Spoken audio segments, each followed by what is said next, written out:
Hello, fans, and welcome to This Day in Baseball, where we're going to bring you a full radio broadcast of today's game. And before we do that, I just want to thank Classic Baseball Radio, and there's a link in the notes where you can check out their full channel. They have many great radio broadcasts. And while you're listening to today's game, if you want to check out much more about the game and the players, look on the links below, and you're going to see links to player pages, the date the game happened, the year it happened, and the play-by-play. Enjoy the game, and check out the links while you're watching the game. And please don't forget to hit the subscribe button so that every time new content comes out, you're going to get that firsthand. And thank you again for checking out This Day in Baseball, and enjoy the game. The Gillette Cavalcade of Sports is on the air.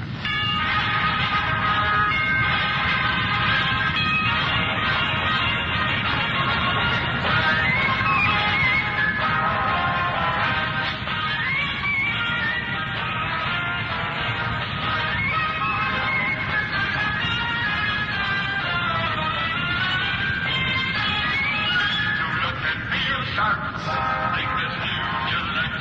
It's the razor that you quickly set for your beard, your skin. Without suits, adjustable and magic suit. Brand new.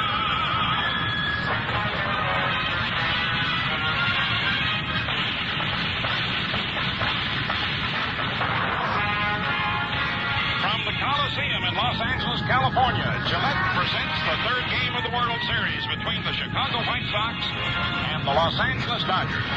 Hello there, everybody. This is Mel Allen with Byram Som welcoming you to this broadcast for the Gillette Safety Razor Company. Gillette is on the air all year round with sports events of national interest, such as the World's Invitational Match Game Bowling Championships, the Blue-Gray Football Game, the Rose Bowl Game, the Kentucky Derby, the All-Star Baseball Game, and the Friday Night Fights. This is Gillette's way of showing its appreciation for your support. Chicago waited 40 years for another World Series. They had been in them before. Los Angeles has waited 1 year as the Los Angeles Dodgers, though the Dodgers, when they wore Brooklyn livery, had been in many World Series before, this being their 10th. Here in this sun-splashed, sparkling Southern California, the fans are accustomed to super sports spectacles. They've had the Olympic Games, the Rose Bowl, professional football championships, boxing and tennis title tests, but nothing has ever turned the town topsy-turvy as has this World Series. And that follows naturally, since the World Series, of course, is America's most exciting event. And in making Los Angeles history, so will baseball history be written with all the adjectives at full throttle. For the seating capacity of the colossal Coliseum will set a new attendance record and in turn produce perhaps the greatest player shares ever. Yes, even moonshots are eclipsed by the brilliance of the sunshine in the heart of this rejoicing Southern California metropolis as the Angelinos anticipate the third game of the World Series, and their first. The greatest thing that has happened in these parts since Balboa discovered the Pacific Ocean. The Chicago White Sox are being introduced to this huge crowd en masse as they walk out along the third baseline. And by the way, the mass exodus from Chicago here in the first Jet Age World Series was reminiscent, in a sense, of the Berlin airlift. We expect some 92 to 93,000 fans. The largest crowd ever to witness a World Series game was in 1948 at Cleveland. And here is Walt Austin and the Los Angeles Dodgers being introduced. The largest crowd ever to watch a World Series game before was 86,288. The Cleveland Indians and the Boston Braves in 1948 in Cleveland's Municipal Stadium. There were 93,103 here on the night of May 7th this year when they honored Roy Campanella, and it was a magnificent sight. Right now, as we expect some 92 to 3,000, they are rising as the Marine Color Guard from the USS Los Angeles march march out from along the right field line for the raising of Old Glory, and the national anthem will be sung following that by John Raitt, famous star of stage, screen, and television. The Marine color guard now moves out beyond second base. And in a moment, with both the Dodgers and the White Sox lined up, here is John Raitt and our national anthem.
For the Los Angeles Dodgers and Dick Donovan for the Chicago White Sox. A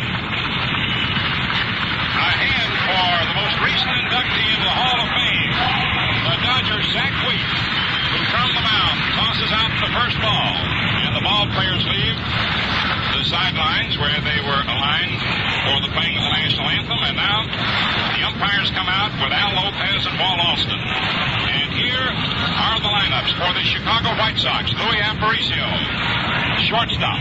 Nelson Fox, second base. Jim Landis, center field.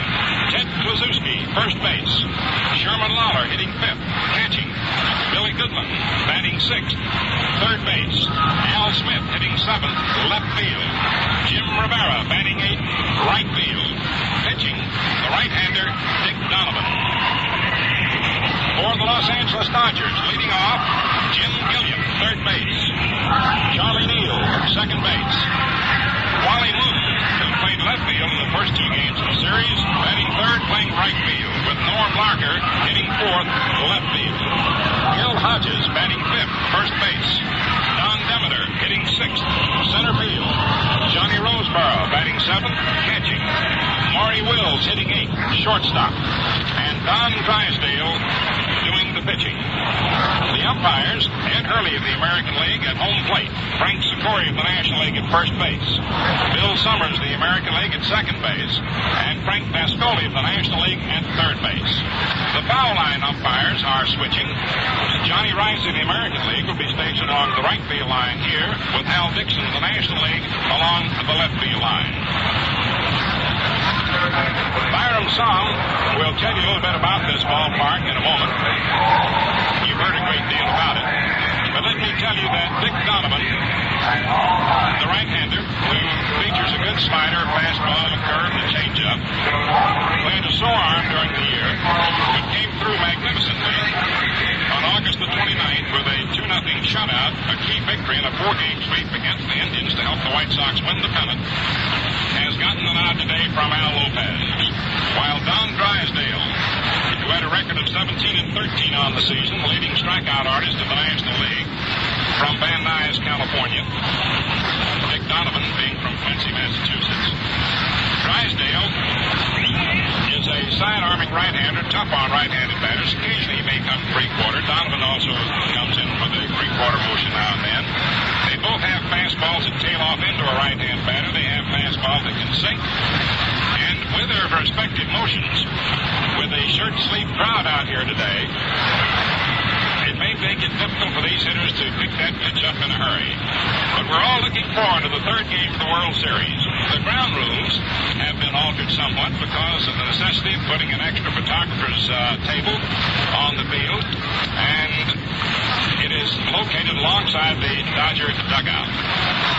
As the ground rules are being discussed, let me tell you that with these two games, we look forward to having a brand new record for most attendance and total receipts for a 4-game series. The Cleveland and Giants World Series in 1954 in 4 games drew 251,507. And we figure this is an approximation that the first 4 games of this series will draw somewhere around 270,000 or better. And the crowd is all set as the ground rules are being discussed. It was just 4 years ago today that Johnny Padres, who won the second game of this World Series, beat the New York Yankees in the 7th game of the World Series to win the only World Series the Dodgers have had the pleasure of grabbing in 9 previous efforts. The Los Angeles Coliseum, the Dodgers take the field, and I turn this direct microphone over. My sidekick in the World Series, who is familiar with the Los Angeles Coliseum. He's been out here many times broadcasting National League games with the Philadelphia Phils. And here he is, one of the top sports voices in the nation, Byram South. Thank you very much, Mel Allen. And hi, everybody, once again. Yes, from the Coliseum in L.A., we bring you game number 3 of the 1959 World Series. And as Mel has told you, this is an odd ballpark, to say the least. Some of the Chicago White Sox have never seen it before. And, of course, it's noted for its short left field screen, which is only 251 feet away. It's 42 feet high and goes across the left field line, flush to the right field line, 142 feet. However, as many of the Dodgers will tell you, if you try to point, pull, and get home runs, you usually do not succeed. Don Drysdale is tuning up. I don't think I've ever seen this many people in a baseball park. And, of course, as Mel touched on it, no doubt it will establish a new record. The sun is out. The temperature reading is in the high 80s. And Don Drysdale, who lives at nearby Van Nuys, California, is getting ready to go. He stands 6'6". He's a strong, freewheeling right-hander, but he's been in and out in this Coliseum over the last 3 or 4 weeks. As a matter of fact, he's lost 7 out of his last 9 starts, but he did win more games at the Coliseum than any other Dodger pitcher. When he is right, he is one of the greatest. He led all Major League pitchers in strikeouts. And now here is Louis Aparicio to lead off. As you know, today, tomorrow, and Tuesday, we'll be talking from this ballpark as one team or the other goes on to endeavor to clinch the 59 World Series pennant. Now, Aparicio is hitting 200 through the first 2 games. The first pitch is wide for ball 1. And your game is underway from the Coliseum. Aparicio to be followed by Nellie Fox and Jim Landis. Fastball. 1-1. Drysdale started here last Tuesday in the final game of the playoff, and while the Dodgers won it, he was not there at the finish. L.A. winning at 6-5 in the 12th inning. A crossfire pitch slow and outside. 2-1. Gilliam playing very, very shallow at third base. They play Aparicio straight away and not too deep. As a matter of fact, the left fielder in this ballpark plays a bit different from any other park in either the National or American League. He chopped the foul. 2-2 on Aparicio. Louis was shut out in the first game at Chicago, but he came up with a double and single in the second game at Comiskey Park, although it was in a losing cause. Ed Hurley calling the balls and strikes today. Frank Sikori, Bill Summers, and Frank Dascoli around the line. Fastball is inside and low. Ball 3. Now this was a nightmarish part for Drysdale 2 years ago. He was so conscious of the screen, which is just behind his back. This year, it was a different story. Full count.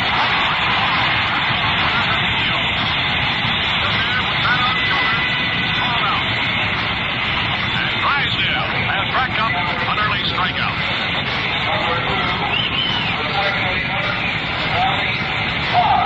Second baseman, Nelson Fox.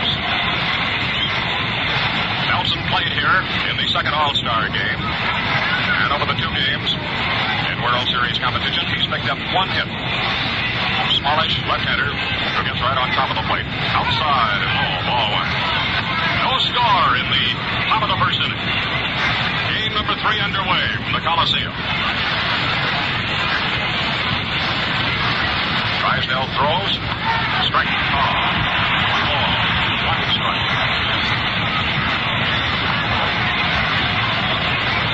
Now the pattern in the series through today, up to today, has been for Chicago to take the lead early. Outside. 2-1.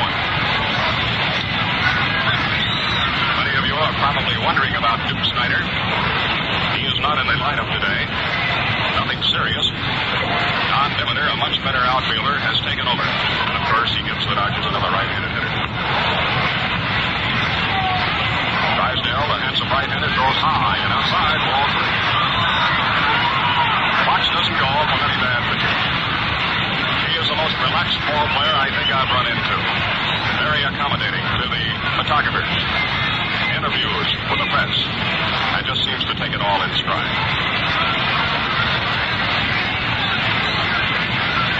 Set to go. 3-1.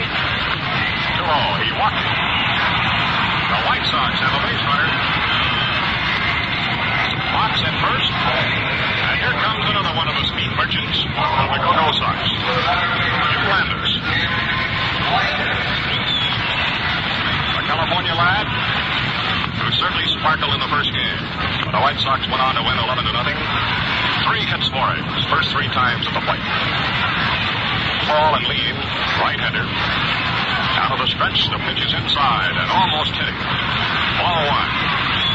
Landis carries a 420 batting average into this 3rd game.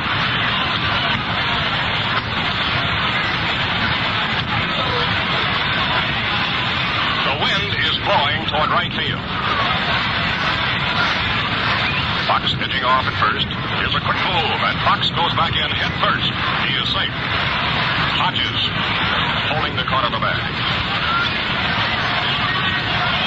Here it is. Swinging. Strike 1. 1 ball, 1 strike. Here's a throw. The catcher, Roseboro, unexpectedly flipped the ball down to Hodges, and Nellie Fox wasn't expecting it, and he was almost picked off at first base.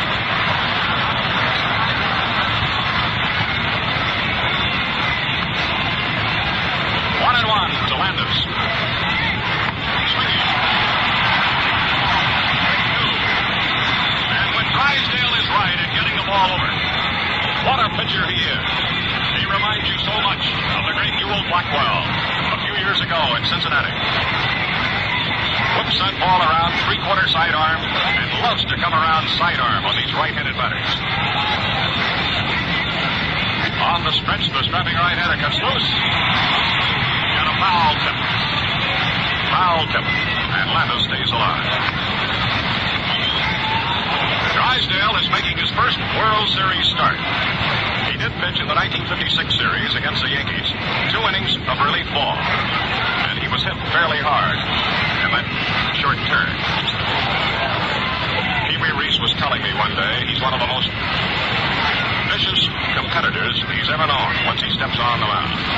He throws. There's a ball over the mound. It's near second. It rolls into center field. Fox is going to freeze for third base. Here's the pickup. The White Sox have runners at first and third. There was no throw to third base. Landis on a broken bat single into center field. Just over the glove of Don Drysdale. The ball was fielded by Gillette. Thrown in to Charlie Neal at second base. So once again, the White Sox, who had started with a rush in every World Series game, have something going on this Sunday. 2 on, 1 out. And here comes Ted Posinski. He's been the real powerhouse hitter on the White Sox ball club. And while he is rated as one of their newest members, what a job he's doing. Ted is hitting 500 even on the series. And of course was a batting star in the first game with 2 home runs. The left-hander picks outside, ball 1. While Posinski has hit almost 300 home runs in his major league career, he was telling us that he has never hit one in this Coliseum.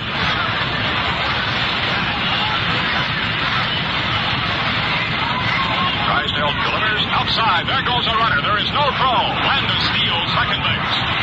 No throw. The pitch was high and wide, and Roseboro was way off balance and figured he might throw the ball away. Now the Sox have runners at second and third. And to my knowledge, Mel, that's the first stolen base. Save for Landis.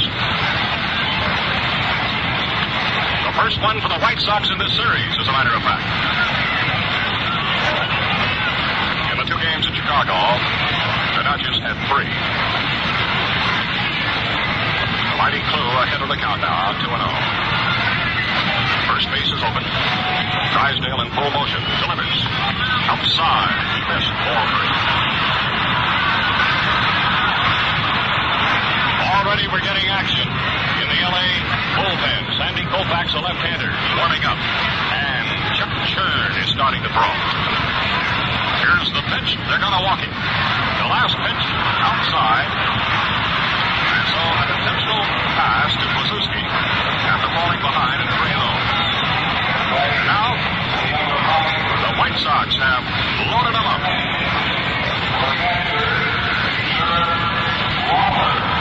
Being announced, catcher Sherm Lawler. One of the very amazing things about Sherm is that he seems to hit better when the pressure's on. 2 games, he's picked up a pair of hits. He's hitting at 286. Right-hander Sherm Lawler. First inning action, no score. Chicago threatens. Pitch is high and inside. 0-1. The outfield is Locker, Demeter, and Moon. The infield for the Dodgers, Junior Gilliam, Maury Wills, Charlie Neal, Gil Hodges. Roseboro catching and Drysdale pitching. And in plenty of hot water right now. He swings, pops one up foul. It's playable. Junior Gilliam comes off the line. The second out is taken, and nobody scores. Pop up off the handle of the bat. I might add, there's plenty of running room for the third baseman here on top fouls. More room than any other playground that I can think of in the major leagues. Billy Goodman. Yesterday, Lopez had announced that Bubba Phillips would play third base, but overnight he's made a switch. Goodman, a left-hander, is hitting at 333. He was used as a regular first game of the series, was a pinch hitter in the second game. So a jump ball along the first base line. Hodges waiting, has it, touches Billy Goodman. The final out. Gil Hodges. Next that ball up right along the line. And Goodman bounces out. Hodges unassisted. So Chicago in the top of the first inning, no runs, 1 hit. There were 2 walks and 3 left on base. Score at the end of a half inning of play from the Coliseum. Chicago nothing, Los Angeles nothing. Yes, there's a lot of real excitement here in Los Angeles today. The city's first pennant-winning Major League team playing its first World Series on the West Coast. It's a big first, like the first time that you shave with a new Gillette adjustable razor. Man, that's a feeling that you'll remember for a long, long time. Smooth, fast, easier and cleaner than any shave that you've ever had. And here's why. This remarkable new razor lets you pick the blade setting that's best for your beard, kindest to your skin. All you do is dial a number from 1 through 9 on the handle of the Gillette adjustable. The lower numbers give you less blade exposure. The higher numbers, more. It takes no time at all to find the stuff that gives you clean, refreshing shaves. Fast shaves with comfort that's all but unbelievable. Try the Gillette adjustable on our guarantee of complete satisfaction or your money back. It costs only $1.95 with a dispenser of Gillette Blue Blades and handy travel case. Jim Gilliam leads off for the Dodgers in the last half of the first inning. Right-hander Dick Donovan, standing 6'3", a 31-year-older from Quincy, Massachusetts, getting ready to go. He had arm trouble in the middle of the season, but he won some key games for the White Sox. The right-hander throws. It's strike 1 called on Gilliam. Junior boy is hitting at 250 through the first 2 ball games in the World Series. The pitch. There's a pop fly. On the top. Up past Romero. A starting catch by Landis. Jimmy Landis went through the air, and I'm not exaggerating. It is sensational the catches I've ever seen. He comes right in front of Jimmy Romero, and that is all for Junior Gilliam. What a catch!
Charlie Neal straight away. But he's dangerous in this ballpark. So line drive, right to the first baseman. Good message. That's all for Charlie Neal. They're gone.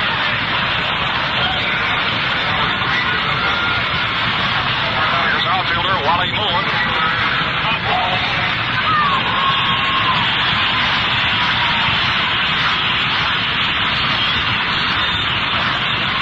A wiry Texan who formerly played with the Cardinals.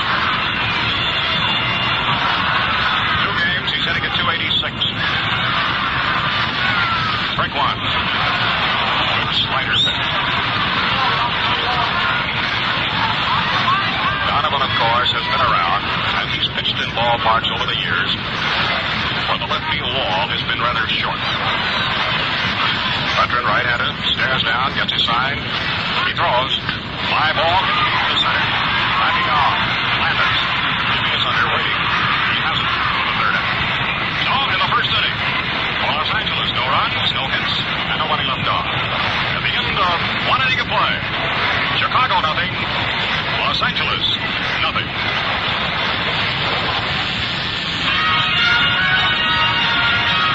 Just twist that dial and you're all set with the adjustable razor by Gillette. For shave so easy, fast and clean, so try and see what we mean.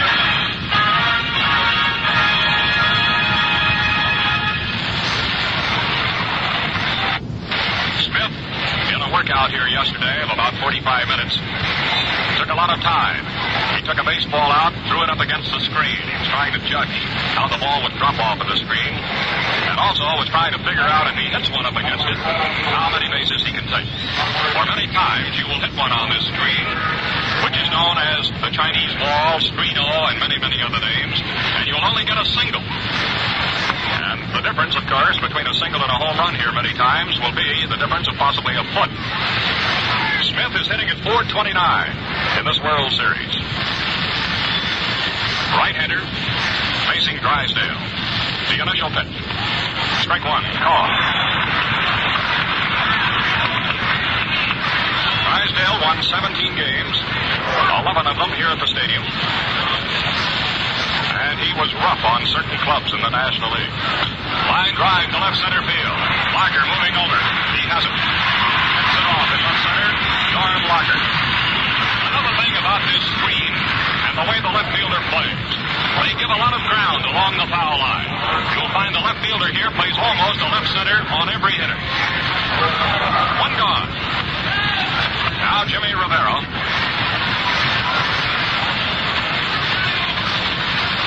Jimmy's looking for his first hit in this World Series. Ball one. You notice that Lopez is staying with Rivera. He's been platooning right along. A youngster by the name of McEnany. Outside, ball two. Rivera claims this is a good right field section to play. The grass out here is a Bermuda-type grass. It's very well matted. Outside. Drysdale having a little difficulty now with his fastball. On the left-handers, he's been high and wide. No score. We're in the top half of the second inning.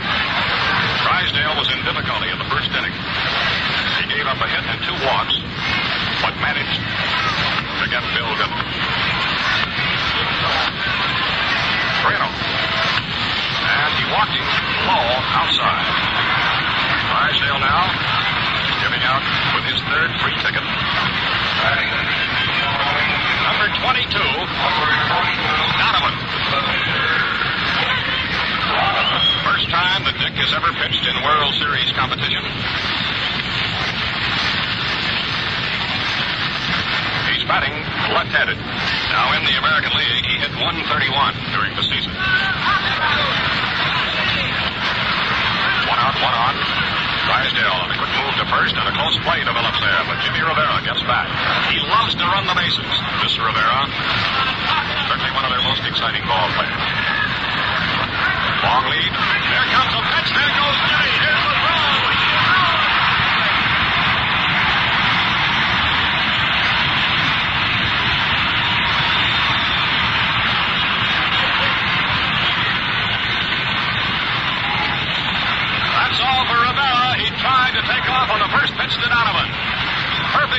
on Johnny Roseboro. They rub him out. And play goes from Roseboro to Maury Wills. Donovan picks low. That's one of the reasons this is such an exciting series. It appears to us it has a long way to go. These two clubs love to run the bases. 2 down. 1-1 count on Donovan. He slaps the ball to left. Hey, pretty deep. Barker's back. It's up on the screen. He plays it on the rebound. It's a single for Donovan. That ball was just out of the reach of Barker in left. It hit the screen, and Donovan comes up with a single.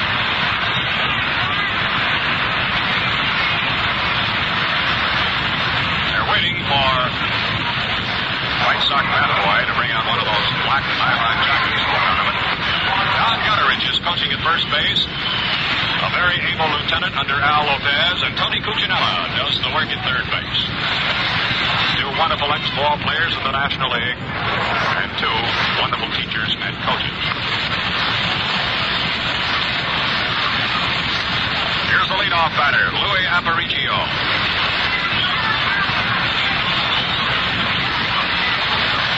The White Sox now have 2 hits. Drysdale peers down. He got Aparicio on strikes in the first inning. Inside, sinking pitch. Ball 1.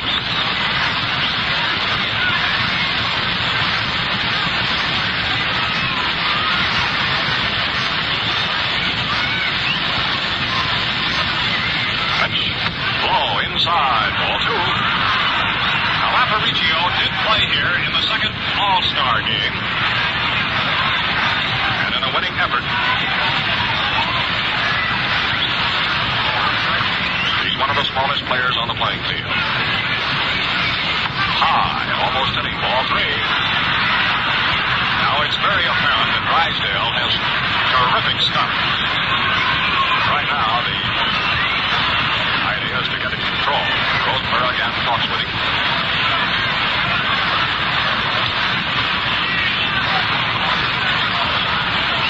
Drysdale walked 93 during the regular season. He flips. Strike 1 call. Aparicio ahead of his line. I might add, this game is being sent down to Venezuela. And I don't have to tell you that Aparicio is the big boy down that way in the series. Strike 2 is called. 3 balls and 2 strikes. 2 gone. Donovan at first base. Rivera tried to steal. He was cut down. There is no score, and here comes the big one. Ball 4. It is high and inside. He walks. Aparicio. Chuck Churn continues to heat up. And Sandy Koufax is your bullpen. Under the able guidance of Joe Becker, the pitching instructor.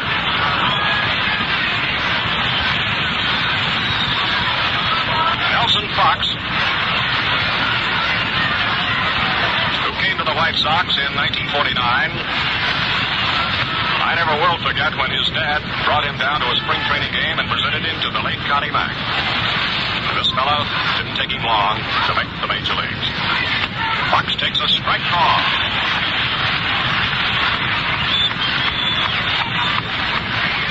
We're at the Coliseum in Los Angeles today, the 3rd game of the 1959 World Series. Drysdale has been in hot water from the very beginning. 2 on, 2 out. Fox sends a high, twisting foul. He goes back upstairs.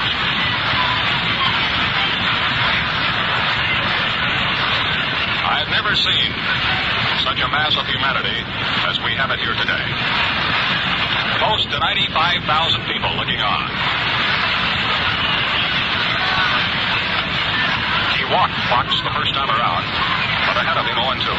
He grounds the ball slowly toward Charlie Neal, or is it Hodges? Hodges, Drysdale covers. The man is out.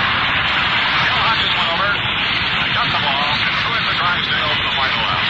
No runs, 1 hit, 2 left. There were no errors. And at the end of 1.5 from the Coliseum, Chicago nothing, Los Angeles nothing. Charlie Neal hit 2 home runs in the second game of the World Series. Not only only that, defensively, he's one of the best in baseball. Yes, that's the big news in L.A., Charlie Neal. No trouble, too, in naming the big news in shaving. For it's that sensational new Gillette 195 adjustable razor. Fans, without a doubt, here is the greatest advance in shaving since the invention of the safety razor. It works like this. A built-in adjusting collar lets you select a setting from 1 to 9 that matches your skin and beard exactly. You dial just the right amount of blade to fit your beard. For tough beards, you dial a high number. For light beards or tender skin, you dial a lower number. You select the blade setting that you want for the shave that you want.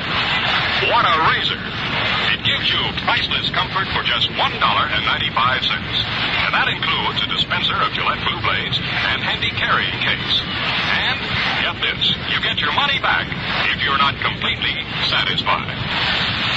For the last half of the second inning, against Dick Donovan, Norm Locker will lead off.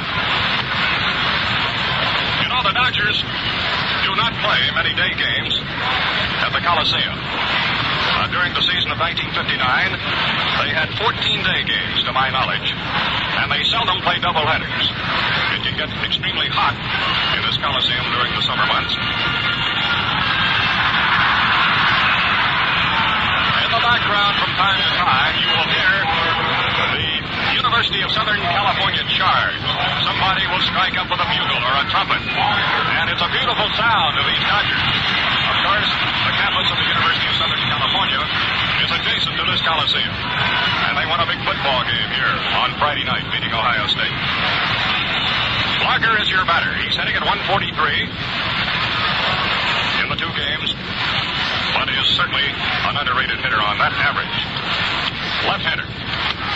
Strike one, call.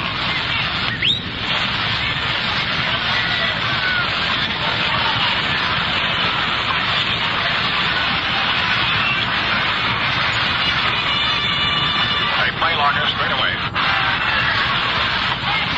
Strike, rather high, 1-1. A bit high. Now, at one time in his career, Locker was a property of the White Sox. He's always been a consistent hitter in the minor leagues. And they shuffle him around on this Dodger team. He plays left, he plays right. And at one time, when Gil Hodges was out, he operated at first base.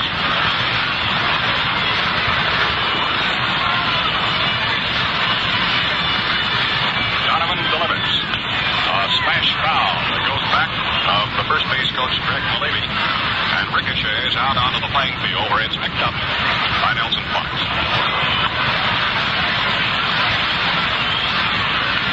Now, it has been announced that for the fourth game of the World Series, Early Wynn will go for Chicago against Roger Craig. The two opponents who worked in the first game in Chicago. That's tomorrow.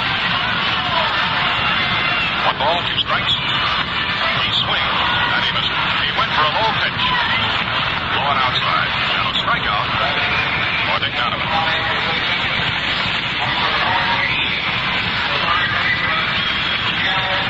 The very popular Gil Hodges being announced.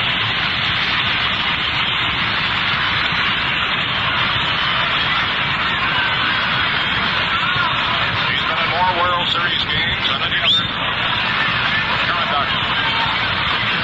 Batting average over the first 2 games, 250.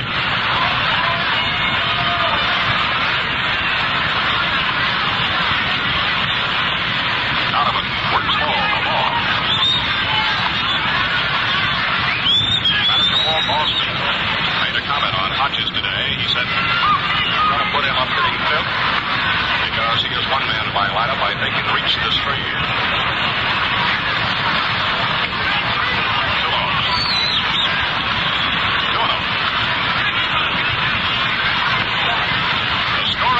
Chicago nothing. The Dodgers nothing. The game is now in the last half of the second inning. So far, Donovan has had a much easier time of it than Drysdale. Here's a ball to left when Smith is up. The ball sticks. And Hodges is safe at first base. That ball was a sinking liner to left. Smith hurried up, but it dropped at his feet. He tried to scoop. Sort of a shoestring catch, but he missed it. And the Dodgers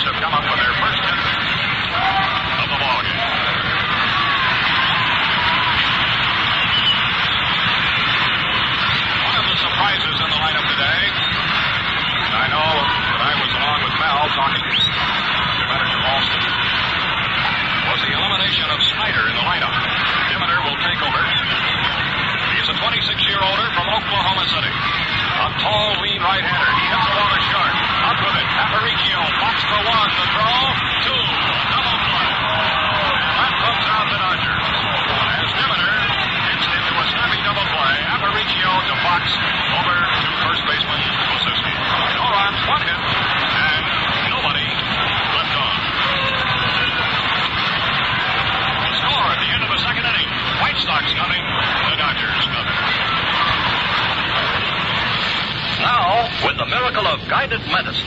You can relieve your cough as easily as you relieve a headache. Take Thorexin, the guided cough medicine that goes to the right spot, your cough control center. Doctors know coughing is not controlled in the throat. Your throat merely follows orders from the cough control center, which sends the message, and you cough. Now, ordinary cough syrups don't even touch the cough center. Until now, only cough medicines with narcotics could depress this cough center. But narcotics may leave undesirable side effects. Instead of narcotics, Thorexin contains dimethorphan. Thorexin soothes your throat, then speeds through your bloodstream directly to the cough control center. Thorexin relieves coughing like aspirin relieves headaches. Fast, sure, safe for the whole family. So get Thorexin, the guided cough medicine. Leading off in the third inning, Jim Landis.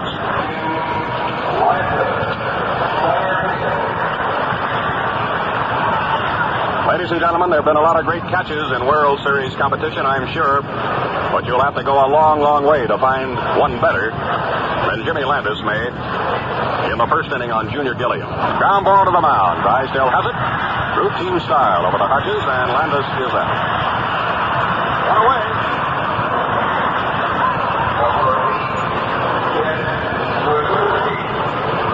First baseman Ted Posinski.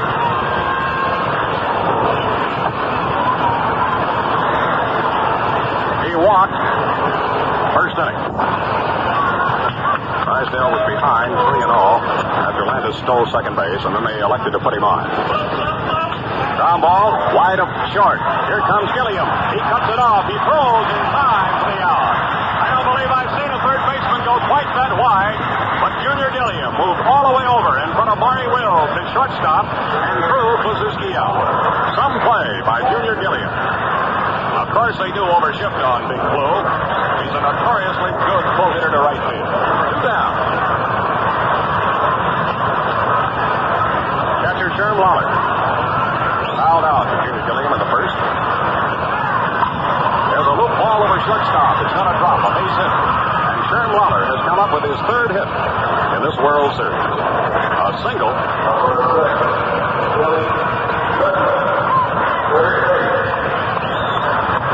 Billy Goodman, third baseman.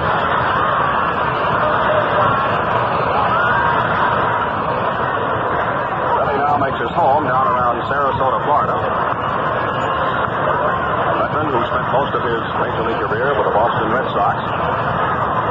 He ran the count to 3-2 and grounded out in the first inning. Swings and misses strike one. You'll find not only during the National League season, but in this series as well, the two managers will try to stay away from left-handed pitching as much as they can here in the Coliseum, simply because of the left field screen. You might wonder, with this huge place and its seats, somebody was telling me if you put the seats side by side and stretched them out, it would go 33 miles. To give you an idea of the vastness of the L.A. Memorial Coliseum. There's a well-hit ball to left field. Back is Locker. It's over his head against the screen. It's a single. Played very beautifully by Norm Locker. Holding up at second is Sherm Lawler. That ball, when it hits that screen, just drops. 2 men are on. Line goes to the opposite field. Al Smith, who did play in the World Series a few years ago with Cleveland. He was playing for Al Lopez at that time. Coming to bat. In his first turn up, he flied out to Locker in left center field. Once again, right-hander Churn and left-hander Koufax are warming up. No score. But you wonder how long Drysdale can keep going this way and keep the Go-Go Sox from scoring. 2 on and 2 out. Inside high, a burning fastball.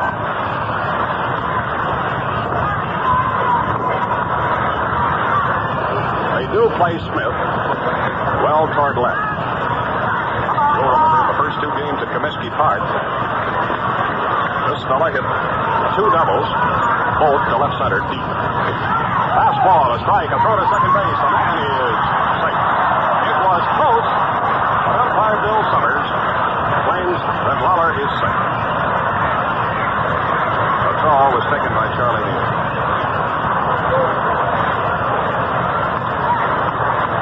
Now, Charlie actually tagged him, but very high up on the hill. By that time, Lawler's feet were back in contact with the bag. 1 ball and 1 strike to Smith. Curveball. Sidearm curveball was not too far.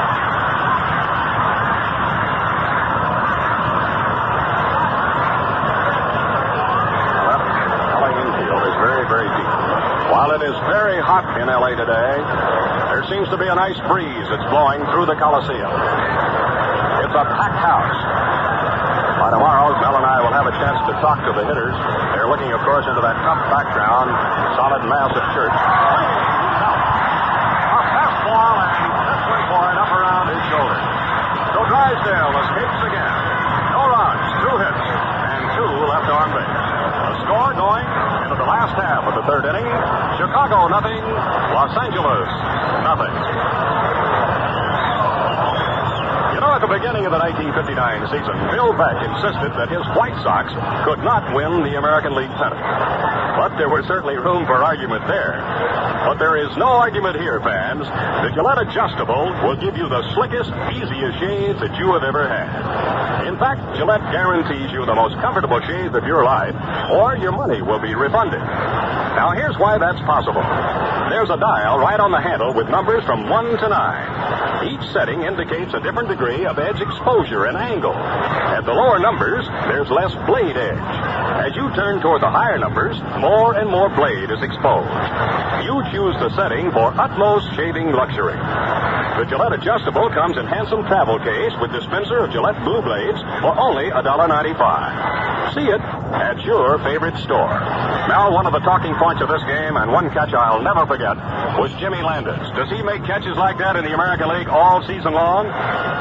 Well, not quite that good. That was one of the greatest catches I've ever seen.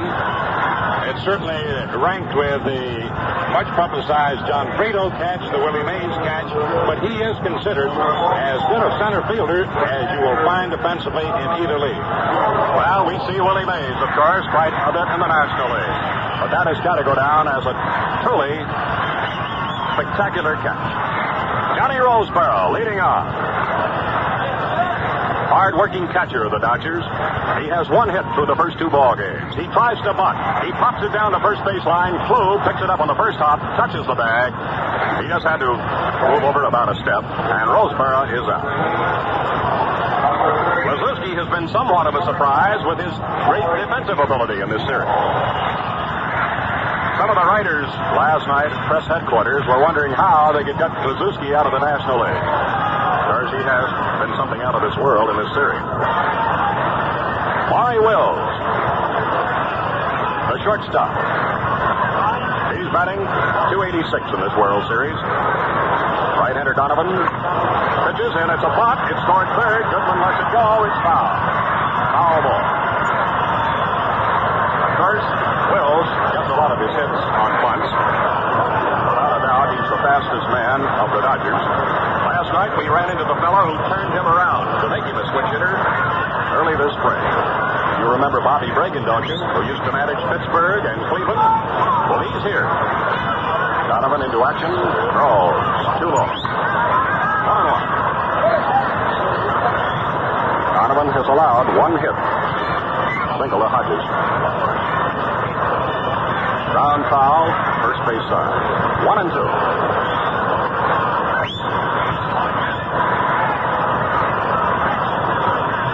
Donovan had very little success in winning. At the tail end of the 59 season, he lost his last 4 games. But he won some of those clutch games, especially against Cleveland, Chicago's nearest rival. Maury makes his home in Washington, D.C. He has 5 children. He's 26 years old. Using a very light brownish-colored bat, swings and misses. Donovan takes care of Will. 2 gone for the Dodgers, and we're looking for Don Drysdale.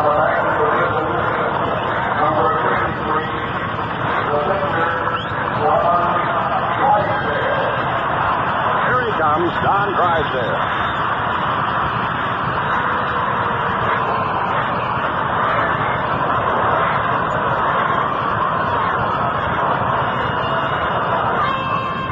His last victory was up at San Francisco. But what a victory it was. The Dodgers swept the series, and that elevated them into first place, and they went on to win the National League pennant. His last completed game, however, was here at the Coliseum against the Phillies back on September the 9th. He pitched a 3-hit shutout on that occasion. Low, the first pitch, the ball went. 2 gone.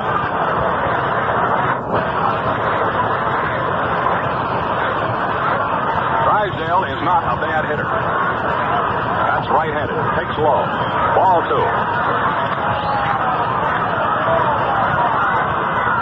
He hit 165 on the season, but he had 15 hits, including 4 home runs. 2 years ago, I believe it was, he hit 7 home runs. Swings, strike 1.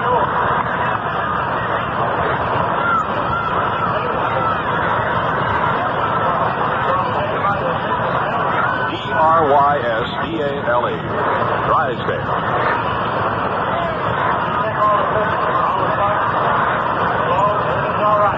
Donovan cuts loose, long. Donovan comes overhand once in a while. Most of the pitches have been coming 3/4 sideline. But he has plenty of poise. He doesn't seem to be rattled at all. He's been through the mills. He went from the majors back to the minors. He learned a few tricks from Wick Wyatt when he was down at Atlanta a few years ago. Came up with a wonderful slider. Here's a swing and a miss. Strike 2. 3 balls, 2 strikes on Drysdale. The score again from Los Angeles today in the 3rd game of the World Series. The White Sox nothing, Los Angeles nothing. The Sox have 4 hits, however, and the Dodgers 1. He's out, swinging. That's all for Drysdale. And it's no runs, no hits, and nobody left on. The end of 3 full. Score: White Sox nothing, Los Angeles Dodgers nothing. Look sharp, feel sharp, be sharp and listen to how you fix for plays. That play, how are you fix for plays? You better check. Please make sure you have enough, 'cause a worn out blade makes shaving mighty tough. How are you fix for plays? Better look, Gillette blue blade, He rolled out Hodges to the pitcher covering in the 2nd. Chokes up on the bat. About as much as you possibly could. Drysdale whipping one outside. Ball 1.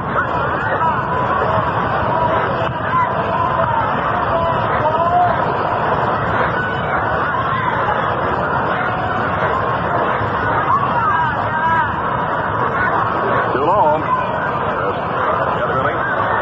Behind the plate today. 2-0. Some of the players were kidding Hal Dixon today, the umpire down the left field line, because, you know, it's so short down that line. Strike call. The commissioner of baseball, Mr. Ford Frick, of course, is here today. President of the American League, Joe Conan. Mr. Warren Giles, the president of the National League. Fly ball to left field. It's hit pretty strongly to left. It hits a screen fair, and they're holding Fox to a single. Now, that ball was about 8 feet inside of the foul line. It hit high on the screen, about halfway up, and Fox comes up with a single.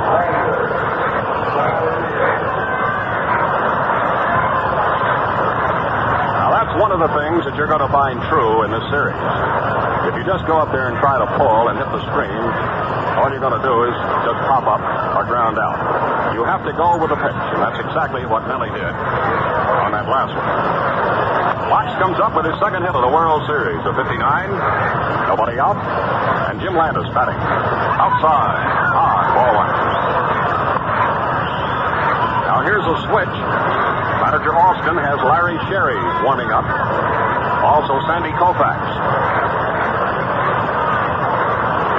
Austin was hoping Drysdale would get through and pitch a strong and possibly a completed game today. And then with Craig going tomorrow, he was thinking of using Sherry as a starting pitcher, possibly by Tuesday. But a lot, of course, hinges on the outcome of this game and how the pitcher Drysdale goes. Inside, ball two. Now Landis choked way up on the bat that time. And right here is another good spot to watch the tactics of the Chicago White Sox. They love to hit and run. They love to punt. They've got Nellie Fox at first with nobody out. And they've got Drysdale behind him, a batter, 2-0. He draws. Gets over. Strike one's off.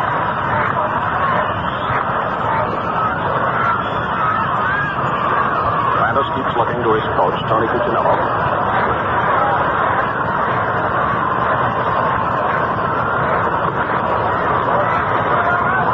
On the stretch, the right-handed delivers inside, low, ball three. And it's very obvious now that the White Sox have been given orders to take. They've got Drysdale.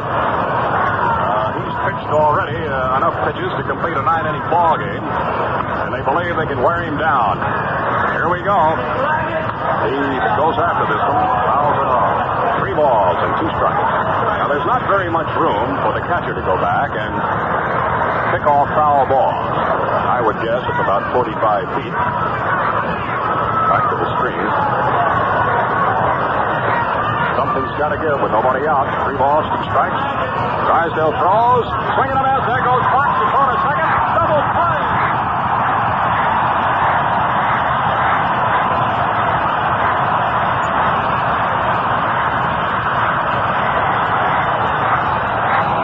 Charlie Neal covered at second base.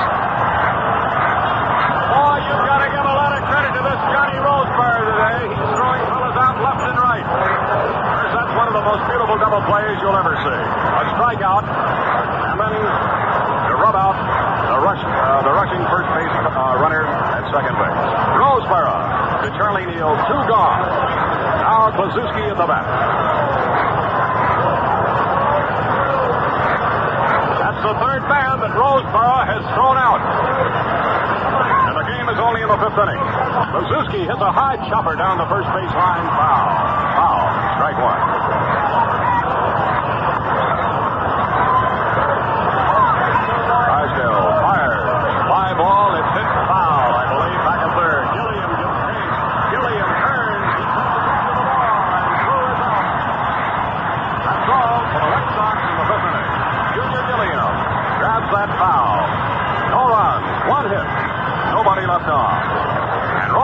Into the last half of the 5th inning. Score: Chicago nothing, Los Angeles Dodgers nothing. Now, ladies and gentlemen, halfway through the game from California, I'd like to present my sidekick for the World Series. Quite a gentleman, one who knows his sport, and quite impressed with this great scene here at the Coliseum. My good friend, and yours, Mel Allen. Hello there, everybody. Thanks, Byram Sam. No score. It's the last half of the 5th inning of the 3rd game of the World Series. Norm Larker hitting 4th in the order will be followed by Gil Hodges and Don Demeter. Dick Donovan, the right-hander on the mound, looks in, gets his sign from Sherman Lawler. The outfield about straight away. The right-hander goes into the windup. In comes the pitch. The left-hand batter and slow and inside. Ball 1. Larker struck out in the 2nd inning. 3rd game of the series, highlighted by tremendous defensive plays. Donovan with the White Sox has had records of 15-9, 12-10, 16-6, 15-14, and 9-10 this year. Nothing. It's the last half of the 5th inning. Norm Larker choking up on that bat just a little bit. He doesn't hold it down on the very end. Squares away now as Donovan delivers. Swung on a bouncer down to first. Posinski's up with it, underhanded to Donovan, covering in time, and there's one away. 1 up and 1 down in the last half of the 5th inning for the Dodgers. Here is Gil Hodges, who's swinging the left field for 2nd inning. Hodges, who's had 3 hits in the series, and who has had a tremendous career. Though he smiles at one unfortunate experience in one World Series when he went the entire series without getting a base hit. In a short series, a lot of odd things can happen. Right-hander Dick Donovan delivers. Hodges takes a strike. 0-1.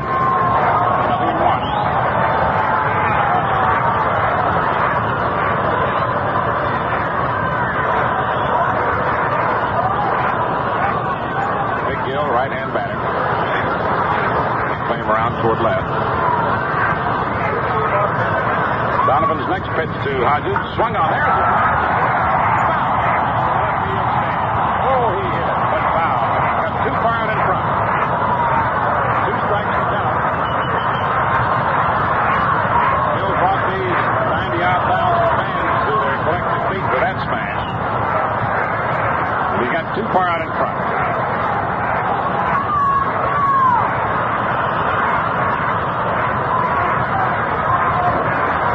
Hodges, playing in his 36th World Series game, has had 4 World Series homers.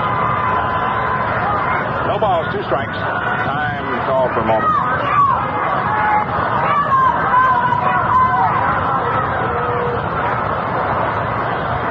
Now we're ready.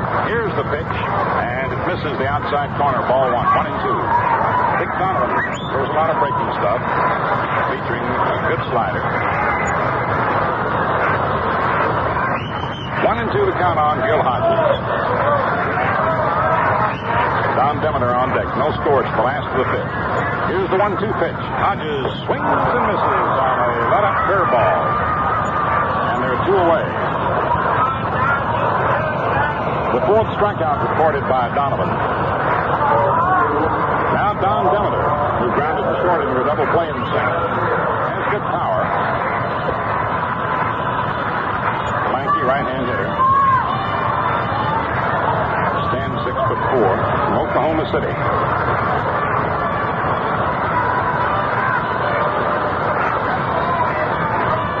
Donovan working smoothly. Here's the pitch. Swung on. Bounced toward third. Billy Goodman backs up. Slings the ball over to first. And it's in time for the out. And the side is retired. No runs, no hits, no errors, no one left on. And at the end of the 5th inning, the score, the White Sox nothing, the Dodgers nothing. 6'6", Don Drysdale. Ready to work now in the first half of the 6th inning.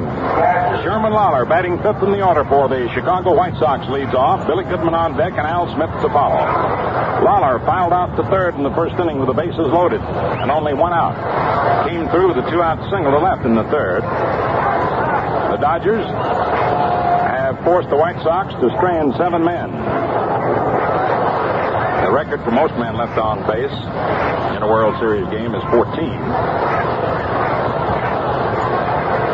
Sherman Lawler, right-hand hitter. Here's the pitch. Swung on. There's a fly ball to left field going foul in the stands. Strike 1.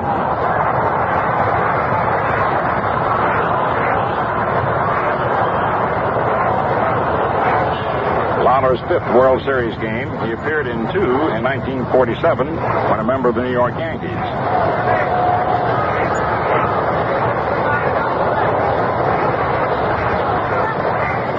Don Drysdale to the windup. The pitch swung on. There's a high fly ball to deep right center. Wally Moon goes back to the fence nearly and makes the catch for the out. Don Drysdale making Lawler hit the opposite way. 1 down in the first half of the 6th inning. Here is Billy Goodman, who grounded out to first in the first inning and single to left in the 3rd. A spray hitter. Outfield playing him straight away. Jim Gilliam, the third baseman, shortens up at third. Drysdale into the windup. In comes the pitch. And it's outside. Ball 1.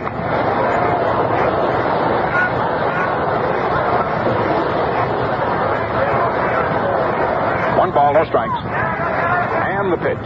Swung on. There's a drive to deep left, and the ball is up against the screen and played beautifully by Larker. Bounces right back to him and held to a single. Billy Goodman.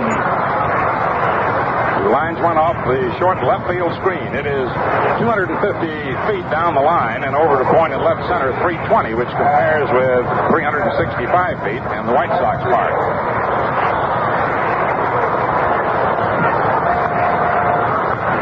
Al Smith steps up, flied to left center and struck out. 7 hits off Drysdale. The White Sox have gotten 1 or more hits in every inning.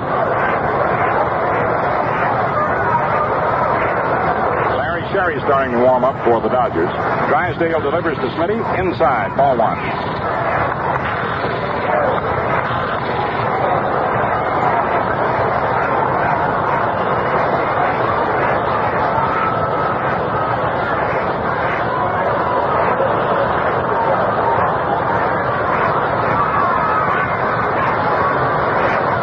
One ball, no strikes, 1 out. Goodman leads away from first. The pitch to Smith. It's inside. 2 balls, no strikes. Don has been fighting his control. He's got good stuff, but the ball is jumping.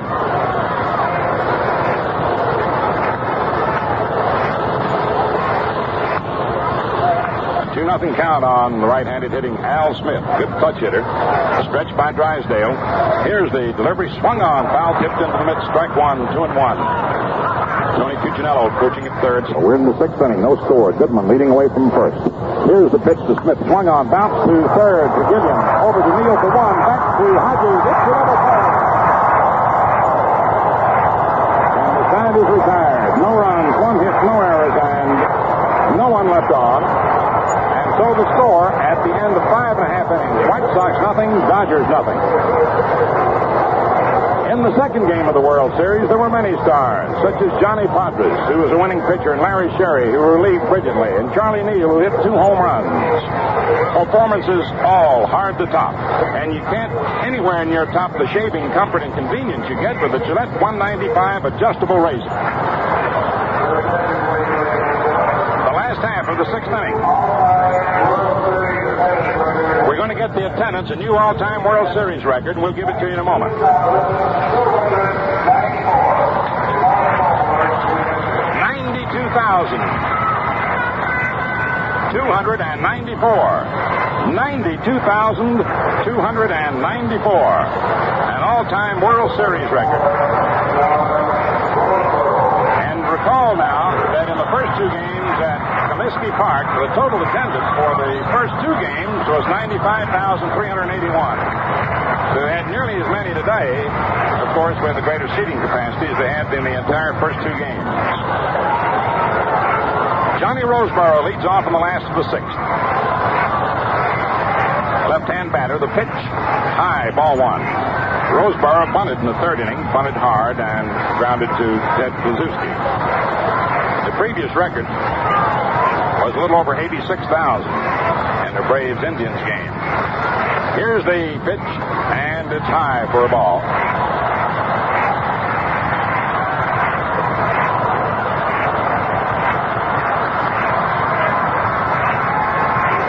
A 2-0 count on Roseboro. Dick Donovan delivers to the left-hand batter, swings and sends a high fly ball to deep right. There goes the barrel back to the barrier. He started to jump. And the crowd came to its feet as Johnny Roseboro, who late in the season hit some timely homers for the Dodgers. Remember the playoff game, the first one was Milwaukee. He hit the home run that broke the 2-2 tie and enabled the Dodgers to win the game 3-2. Roseboro came near to putting the Dodgers ahead in this one. Maury Wills at bat.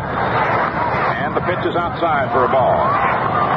As we sit behind the screen, looking toward the outfield fence, which also is a screen, it's difficult sometimes to tell whether the ball is coming down this side or the other side.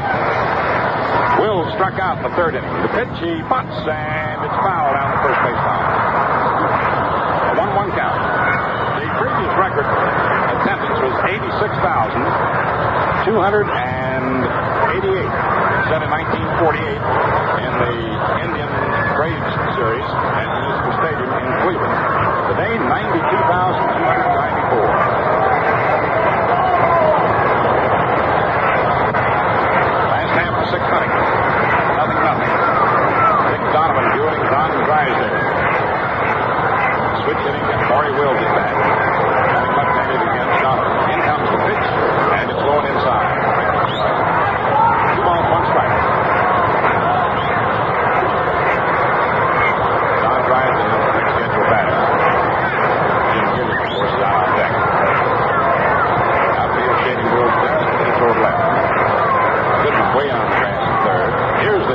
swung on, bounced toward second. Two big hops to Nelson Fox. He throws to Posinski. Wills is retired.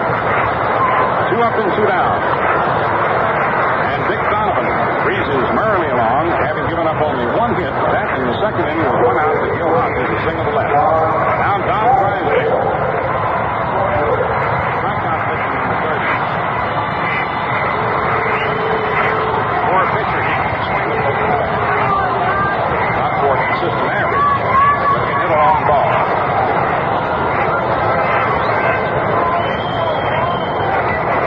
The handsome 23-year-old right-hander from nearby Van Nuys, California. Bats right-handed, steps in a hitting position.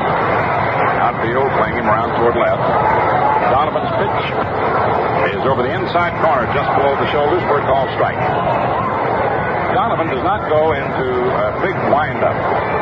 He brings the hands up from the sides of his trousers, up around the letters, and sort of whirls the body around. It isn't what you would call a no windup. Now the pitch, swung on and missed, a low breaking delivery. Nothing and 2 the count. 2 away in the last of the 6th of a scoreless ball game. We'll be on the air again tomorrow afternoon at 4:45 Eastern Daylight Saving Time for the 4th game of the World Series. The 2-strike pitch now on its way.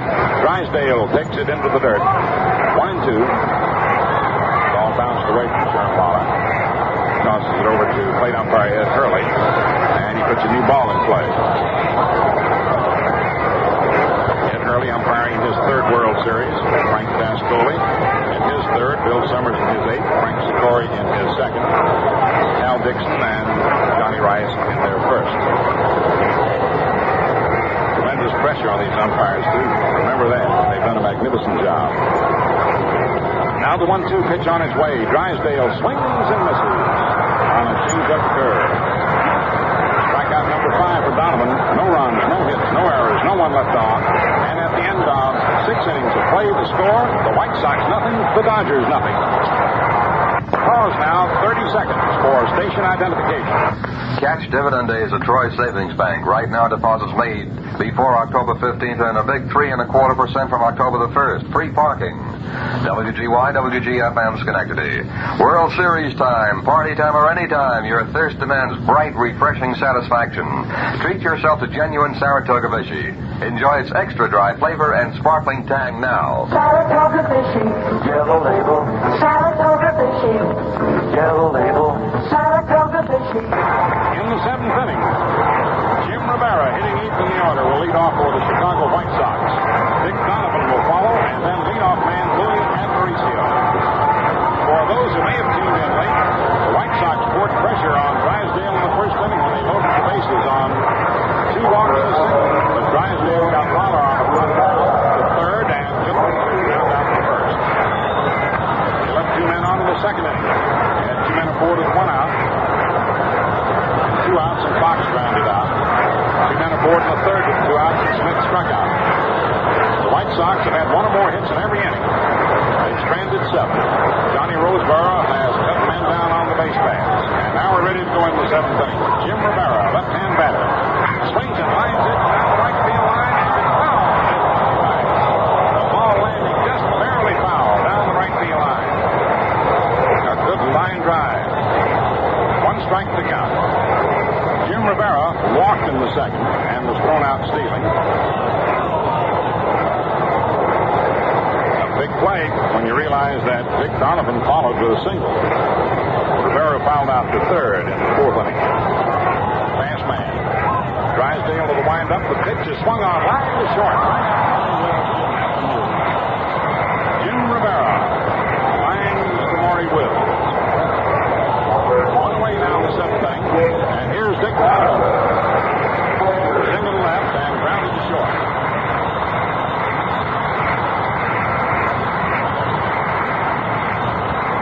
The 6'3", 205-pounder, going on 32 years of age, left-hand batter. Dick's average has not been too good as a hitter this year, 131. The pitch is in there for a strike, but he is generally considered to be a pretty good hitting pitcher. He, like Drysdale, every once in a while get hold of one and ride it all the way. Big Don into the windup. In comes the pitch. Swung on and missed. Curveball. 2-strike count. We're moving now into the latter third of the game, unless we go extra innings, down to the short strokes. Now the pitch. And it's in there for call strike 3. Good fastball. Got the inside corner. The fourth strikeout for Drysdale. Who apparently is beginning to settle down. His early inning shakiness. And the batter now is Louis Aparicio, who took a third strike, drew a walk, and singled to center. And was cut down attempting to steal by Johnny Roseboro, who's been a hero today in this great defensive battle. Drysdale with the windup. In comes the pitch. Louis takes it inside. Ball 1. 0-0 first half of the seventh inning. The outfield straight away for Aparicio. Jim Gillette, the third baseman, shortens up to the edge of the infield grass to protect against the bunt possibility. Louis is fast.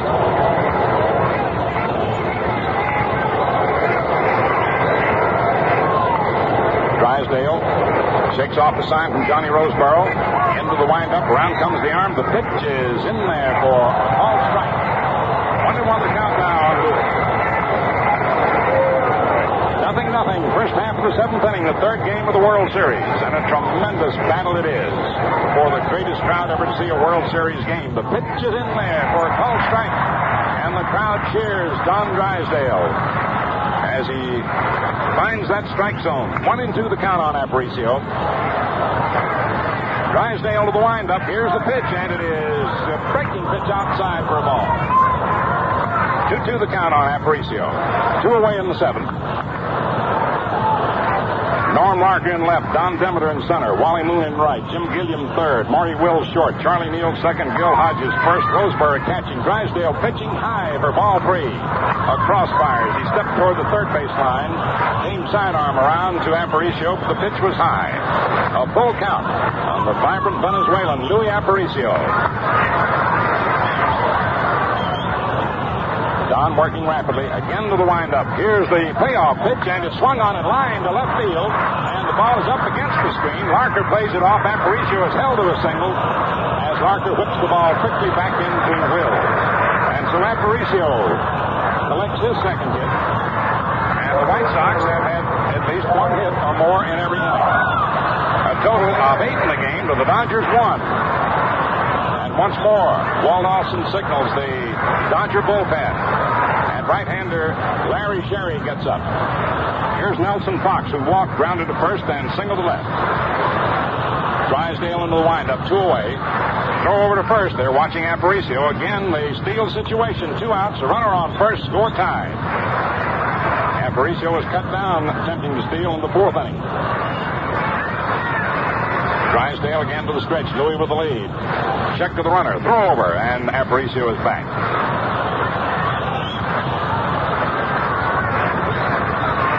Aparicio now has 4 hits in the series. Drysdale once more to the stretch. Aparicio with the lead. Here's the pitch, and it's high for a ball.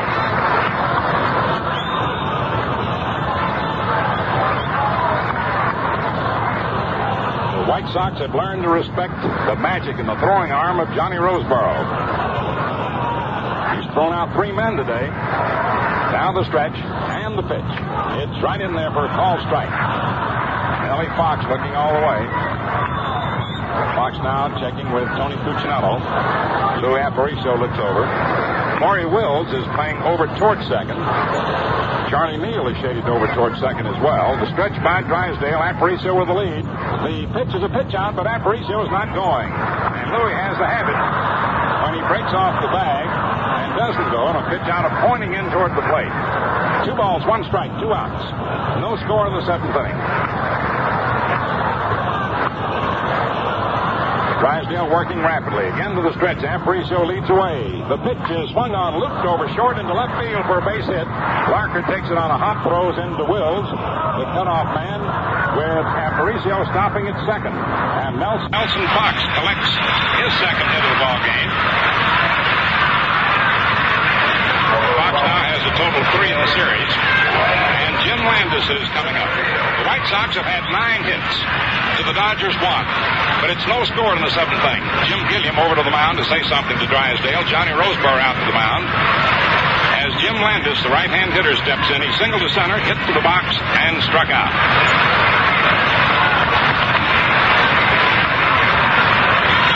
Landis has had 3 hits, had them all in the opening game. 2 on and 2 away in the 7th inning. No score. Drysdale to his stretch. Here's the pitch to Landis, and it's in there for a called strike. Again, the White Sox threaten, as they have in almost every inning. Again, Don Drysdale, faced with a difficult situation. No balls, 1 strike. No score. Aparicio leads away from second. Fox from first, and when Drysdale stares in too long looking for the sign, Jim Landis asks for time and steps out of the batter's box. Now he moves back into hitting position. Outfield, round toward left. A stretch by Drysdale. The runners lead away from first and second base as the pitch. Swung on and missed. Foul tipped it into the middle. Strike 2. Side-arming magic of Don Drysdale. And he's ahead of Landis. No balls, 2 strikes. Over 92,000 fans tense at the moment. Aparicio moves off second. Fox off first. Here's the pitch. And it's outside and low for a ball, 1-2. Tried to make Landis go chasing. A bad delivery. On deck is Ted Kluszewski.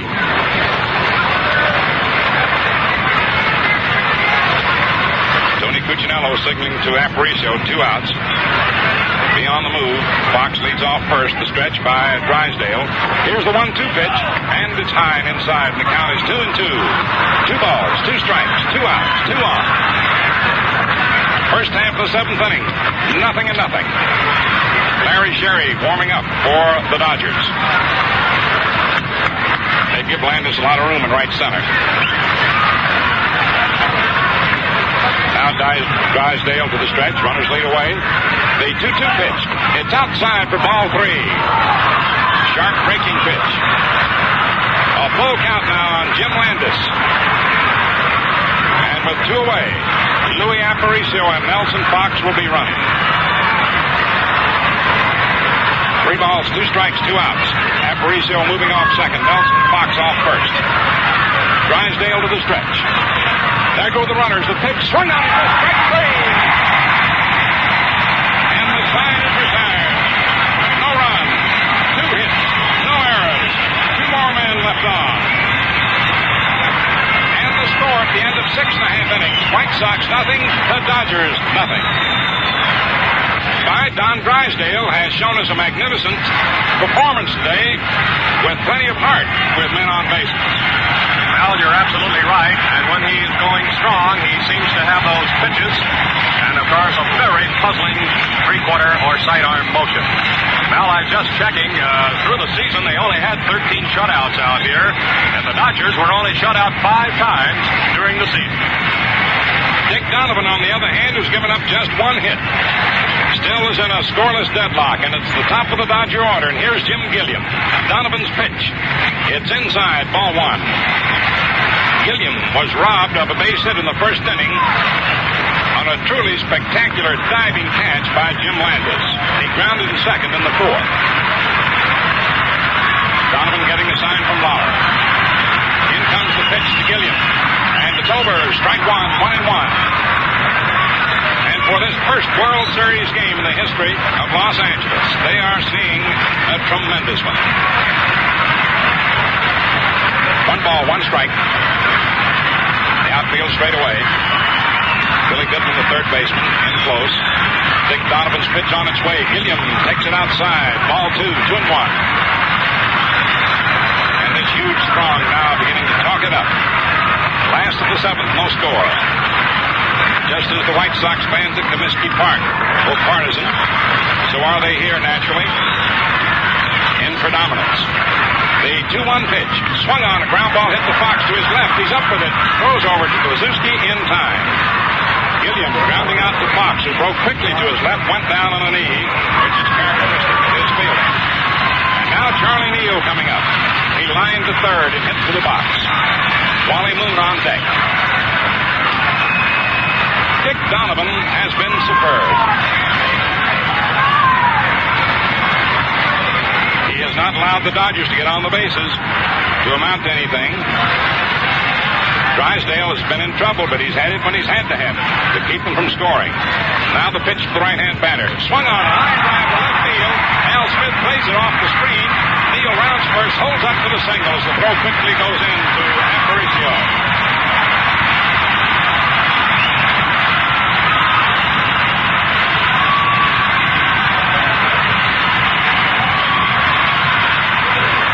Charlie Neal comes up with his 5th World Series hit.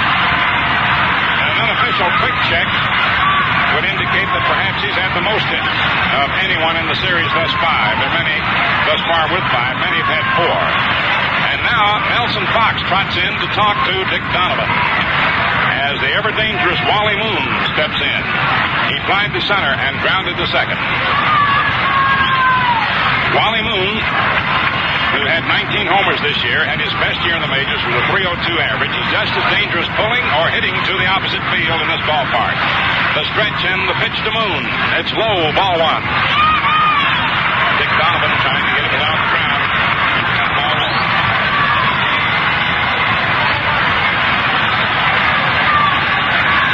Crowd beginning to cheer now.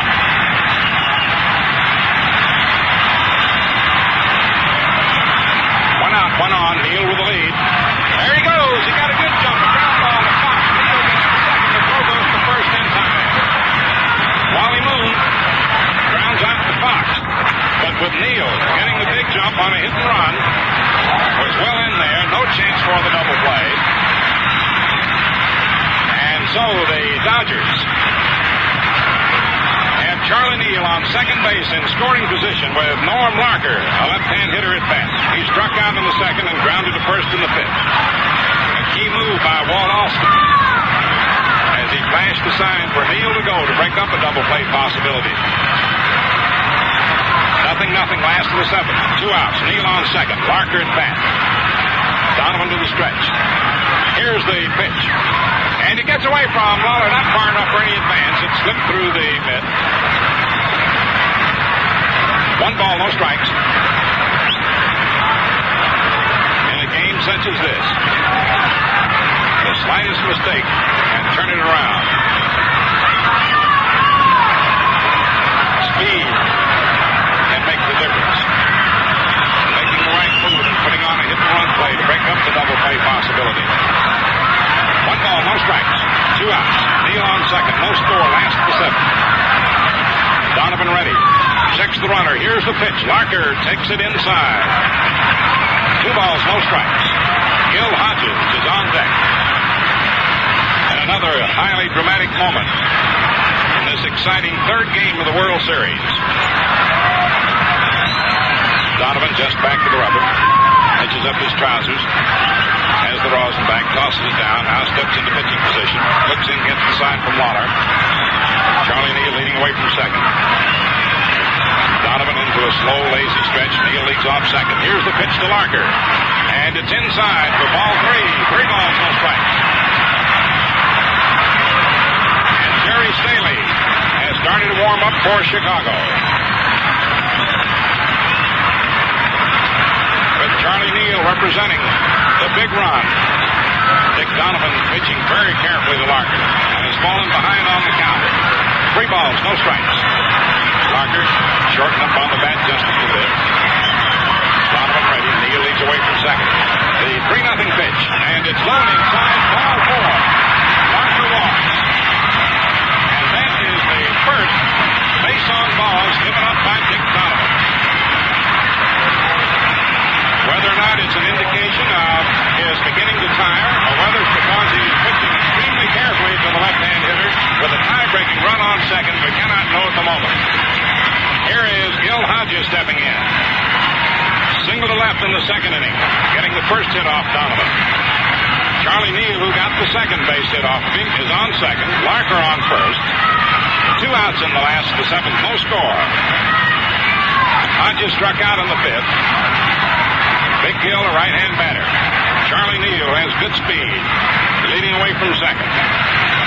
Norm Larker leading away from first. Posinski playing deep. The stretch by Donovan, the pitch to Hodges, and it's low outside into the dirt for a ball.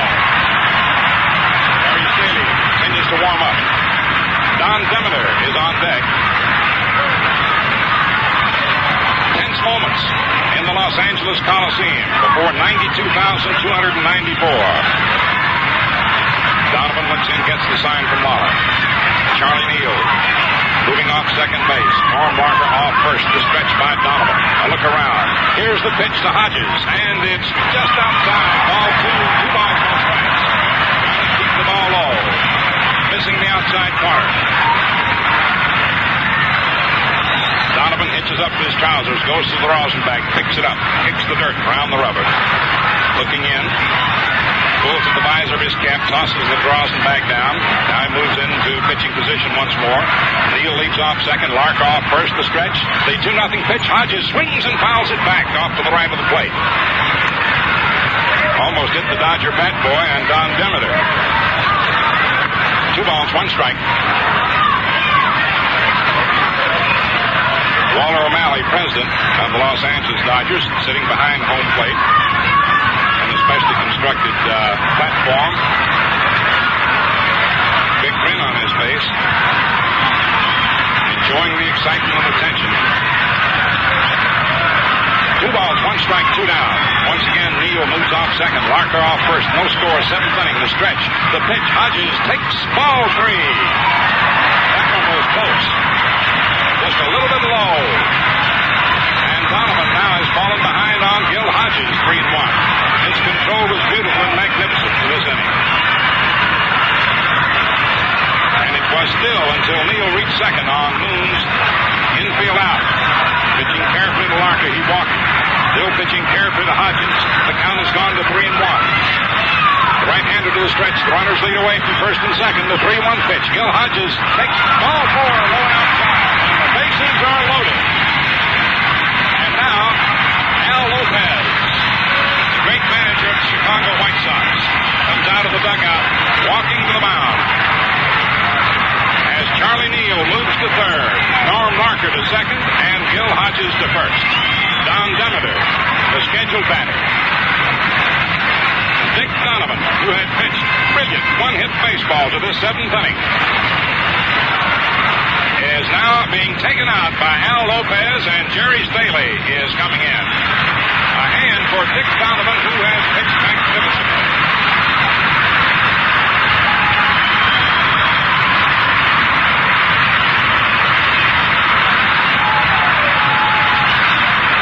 Dick Donovan,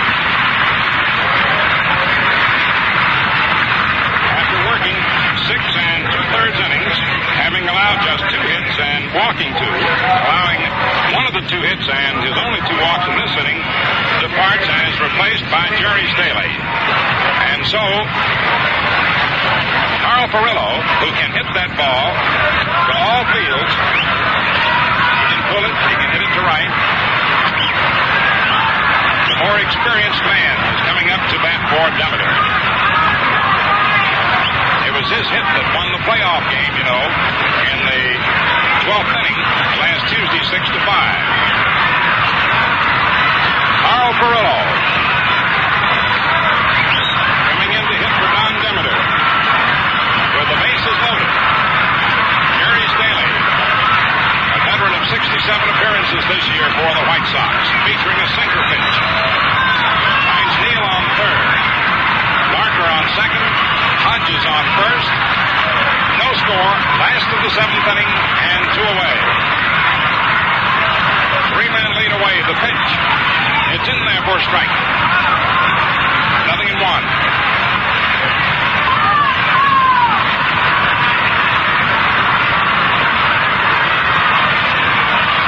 Neal leading off third. Larker off second. Hodges off first. Staley delivers. Furillo swings and grounds it towards short.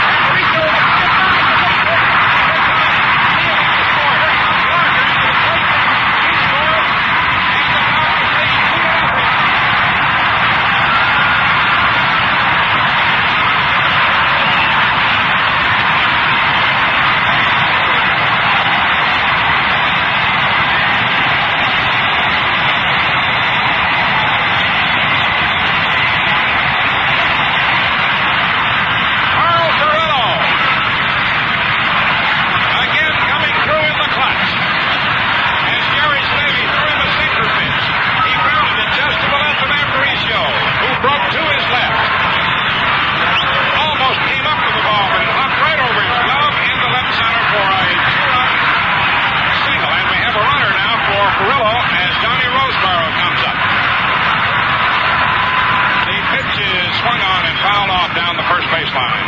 Strike one. Ron Fairley going in to run for Carl Furillo.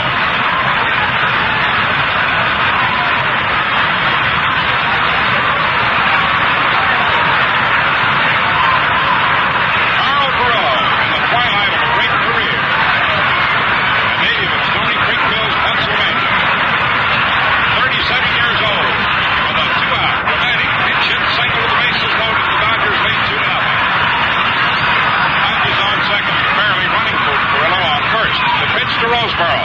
Swung on and grounded foul down the first base line.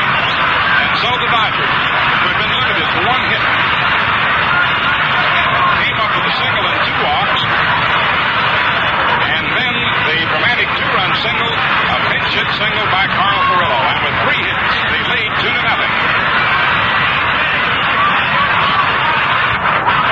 Gerry Staley ready. Now the pitch to Roseboro. It's outside for a ball. 1 ball, 2 strikes. Hodges on second. Fairley on first. Staley all set. The pitch to the left-hand batter. Swung on to Nellie Fox for the out, and the side's retired. 2 runs. 2 hits. No errors, and 2 men left on. And at the end of 7 innings, the score is Dodgers 2, White Sox 0. In the first half of the 8th inning, Ted Posinski, hitting 4th in the order, leads off for the Chicago White Sox. Sherm Lawler on deck and Billy Goodman to follow. The Dodgers leading 2-0. Posinski walked, grounded to third, and fouled out to third. Don Drysdale, who has given up hits in every inning, a total of 9 altogether, has stopped the White Sox from getting the run-producing hit. The Dodgers taking advantage of their first real scoring opportunity. Lead 2-0. Drysdale pitches. Posinski takes it inside. Ball 1. The 4th game of the World Series tomorrow afternoon, 4:45 Eastern Daylight Saving Time. Early Wynn and Roger Craig, the scheduled pitchers. Posinski swings. 1-1.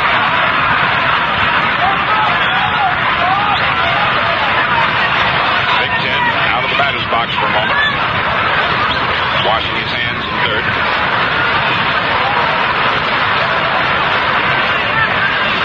Moves back into hitting position. Outfield swings around to the right for him. Drysdale into the windup. Round comes the right arm. Here's the pitch. Swung on. Line by third into left field for a base hit. Norm Larker up the ball. Tossing it back in to Maury Wills. And Big Blue lines a single left. Ron Fairley in center field. Having gone in to run for Furillo, who hit for Demeter. And again, action in the Dodger bullpen. And so far, it has been a day of futility, offensively, of course, for the White Sox, who have had 10 hits but have not been able to score. The Dodgers, with 3 hits, have scored twice and lead 2-0. Sherman Lawler at bat. Takes a strike. Lawler fouled to third and single to left and flying to right. Right-hander Larry Sherry starting to warm up again. Johnny Roseboro trots out to the mound for a brief conference with Don Drysdale. The White Sox had the bases loaded in the first inning with nobody out, but Drysdale stopped Lawler and Goodman. The White Sox stranded 7 men in the first 3 innings. They've stranded 9 altogether. They pitched to Lawler, swung on. He hits a fly ball into short right field, and it drops for a base hit. On to second goes Posinski. Wally Moon seemed to delay breaking on that ball. He seemed to have lost it momentarily in the sun. And then on a late break came racing in. Pooh had to hold up. Moon dove for the ball. It hit the ground in front of him, bounced off his glove for a base hit. There are now runners on first and second for the White Sox in the 8th inning. And Walt Alston is coming out of the Dodger dugout. The 11th hit for the White Sox. Billy Goodman is the scheduled batter. And Boston now out to the mound with Gil Hodges and Johnny Roseboro talking to Don Drysdale. The Dodger skipper has made every move a perfect move so far in this series, of the key moves he's made. He's out there talking. And now Ed Hurley walks out from behind home plate to see what Walt Alston would like to do.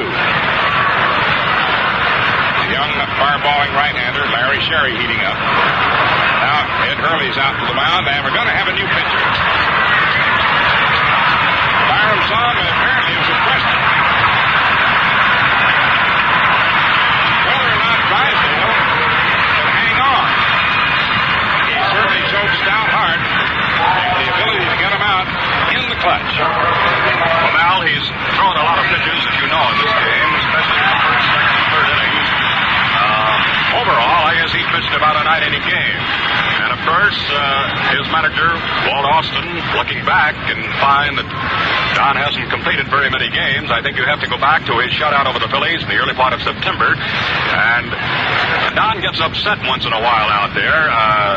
It appeared that Moon was going to catch that little pop fly, but I do understand that this is a real tough sun field.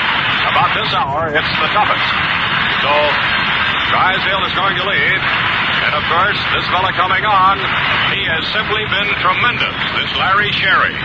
In the late stretch, they brought him up, you know, from the minor leagues, and he not only helped win games in the pennant drive, but in the playoff game. A tremendous game that he relieved up in Milwaukee. And here he comes. It'll be his second time out, Mel, in this World Series. He pitched in the second game. He went into the seventh inning to relieve Johnny Padres. Got the side out in routine fashion, ran into trouble in the eighth. You'll recall when Kluszewski and Lawler got base hits and Smith hit the double, scoring one, and that was the play on which Lawler was waved home and thrown out to the plate, the one you read about and heard so much about. But then he settled down and retired the next 5 men to end the ball game. He has a good fastball, curve, and slider. So once again, Larry Sherry, a young right-hander, comes in to try and protect a Dodger lead. Larry Sherry, just 24 years old, a native of Los Angeles, now makes his home in Pueblo, Colorado. 6'2", weighs 192.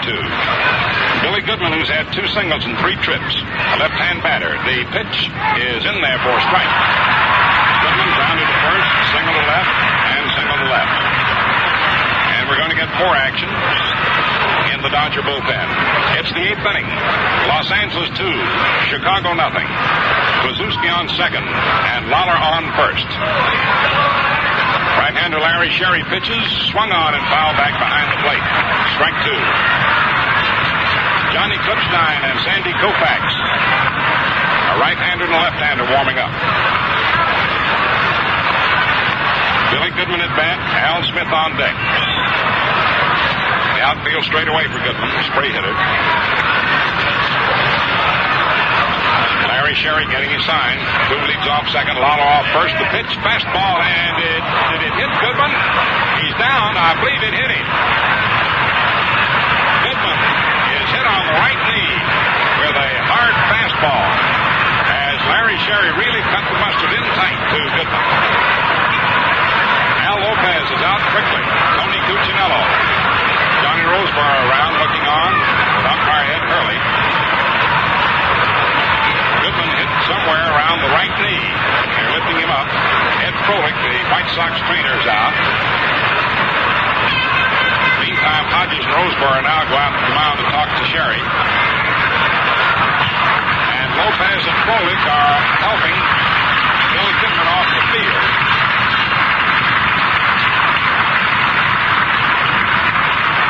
Boy, he fired that ball in tight to Goodman. Billy tried to get out of the way.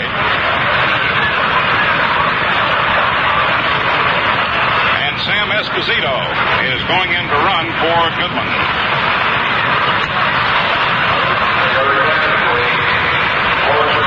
Billy Goodman hit by a pitched ball. That loads the bases. We had to hold up for a moment. We couldn't tell for sure whether the ball nicked the bat first and then hit Billy, as we heard a distinct thump. And Turk Lown is starting to warm up now for Chicago. Posinski on third. Lawler on second. Esposito running for Goodman on first, and Al Smith up. Nothing for three. Fly to left center, struck out and grounded to third to a double play. The pitch inside, ball one. The Dodgers leading 2-0. It's the first half of the eighth inning. The bases loaded for the White Sox and nobody out. Larry Sherry in relief of Don Drysdale.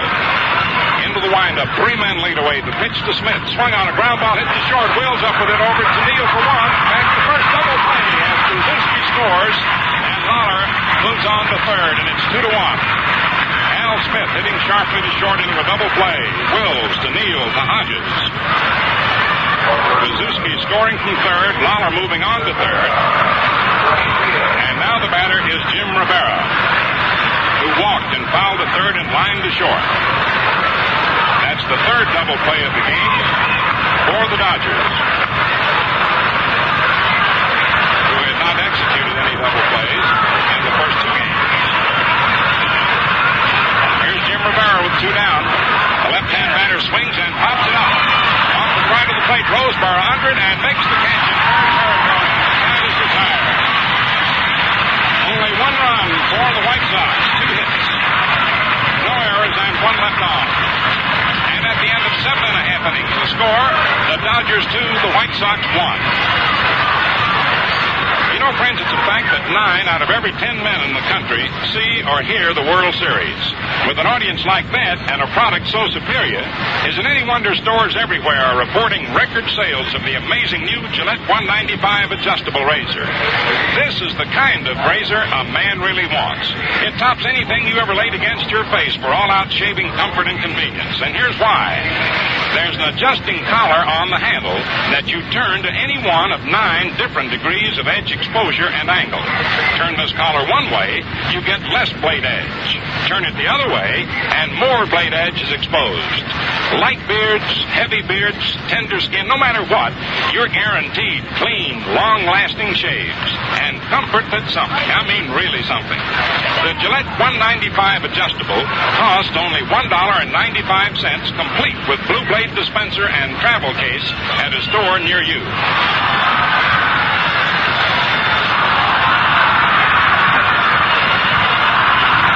Sam Esposito goes in to play third base for the White Sox. He had gone in to run for Billy Goodman. And as we play ball in the last half of the eighth inning, Maury Wills hitting 8th in the order. Leads off. Larry Sherry scheduled to follow, and then leadoff man Jim Gillette. The Dodgers 2, the White Sox 1. It's the last half of the eighth. Gerry Staley, who had relieved Donovan, pitching to Wills, who swings and grounds it foul down the third base line.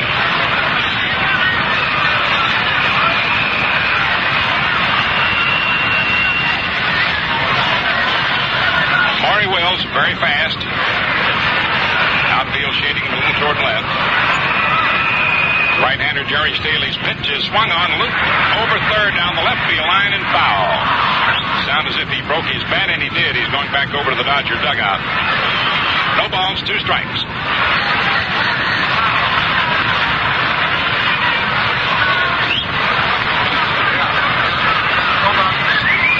World Series. After the opening game in which the White Sox were victorious by the lopsided score of 11-0, has certainly picked up in its excitement and drama. The 2-strike pitch swung on, foul, tipped, and dropped. Count remains 0-2.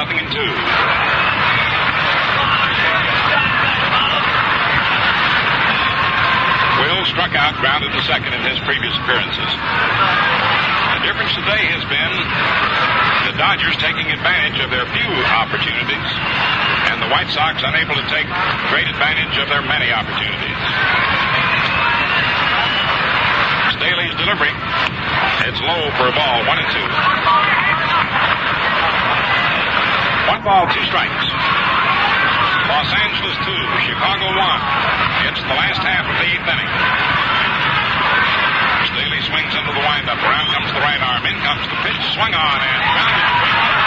Right field for a base hit. Jim Rivera puts his throw back into box by him to Aparicio. And Maury Wills lines a single for the Dodgers. And that brings up Maury Sherry.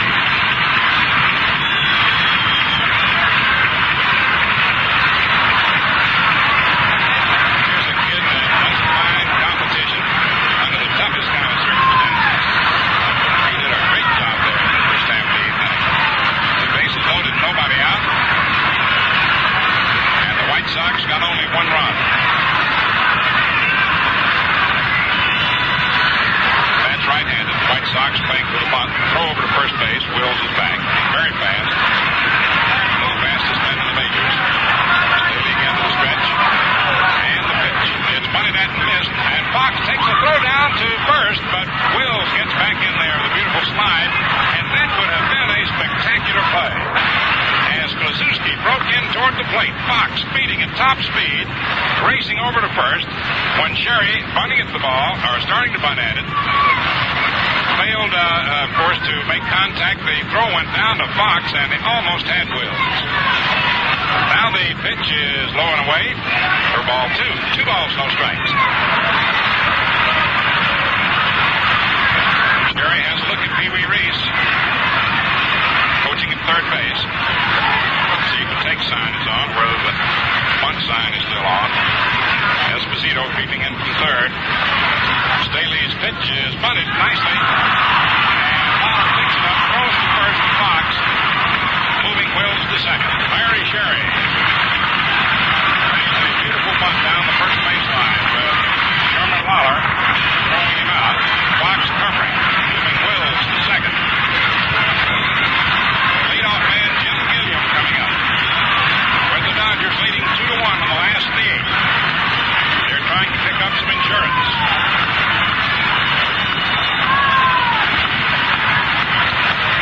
Gilliam lined to center, grounded to second twice. Gerry Staley's pitch outside, ball one. Turk Lown heating up for Chicago.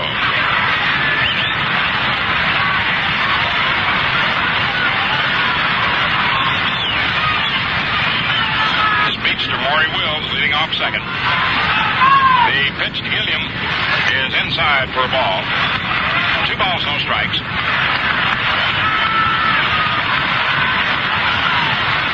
In the first half of the ninth, Staley is the first scheduled batter, then the top of the order for Chicago. Right now, the delivery. Gilliam swings, hits a ball out to short. Aparicio back at second, throws to first in time. Moving over to third is Wills. It seemed as if that ball might have been touched by the pitcher, Gerry Staley. Well, personally, I don't think so. He had his pitching paw out there, but I believe it just got by. But Aparicio made a dandy pickup. And, of course, you can see, Mal, these Dodgers really take advantage of their few hits. Charlie Neal coming up. Maury Wills on third. Neal lined to third, hit the box and single to left. 2 men away in the last of the eighth. 2-1 in favor of the Dodgers.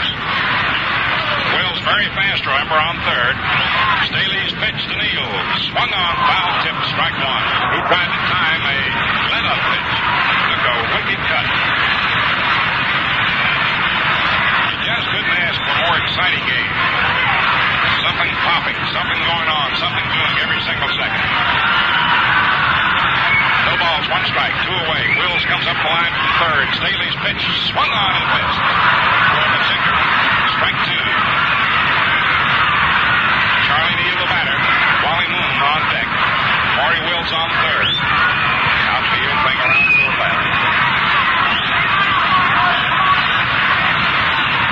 Staley to the windup. In comes the pitch. Swung on, grounded to third, and off the glove. Wills with the score. Way over in the foul territory, but Aparicio goes way over and grabbed it. A hard shot off the glove of Sam Esposito. And it's 3-1 in favor of the Dodgers. And it is scored as a double. A hard shot right down the line. It caromed off the glove of Esposito and at a sharp angle into foul territory, about 50 feet off the foul line. And he scored as a double for Neal. And a run batted in. And that's the first extra base hit of this ball game. Total of 16 hits altogether. Wally Moon at bat. swung on, a slow roller to short. Aparicio up with it, throws on to Posinski in time, and the side is retired. 1 run for the Dodgers. 2 hits. No errors. 1 left on. And so, at the end of 8 innings, the score, Los Angeles 3, Chicago 1.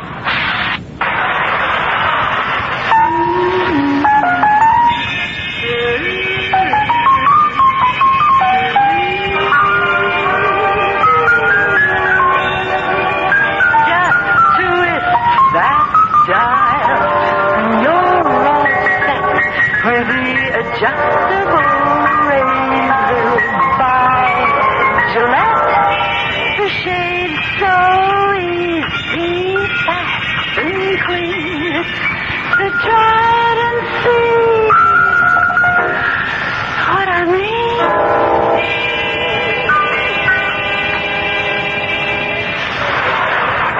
We pause now 30 seconds for station identification. You're tuned to WGY 810 on your radio dial, WGFM Schenectady, your World Series station.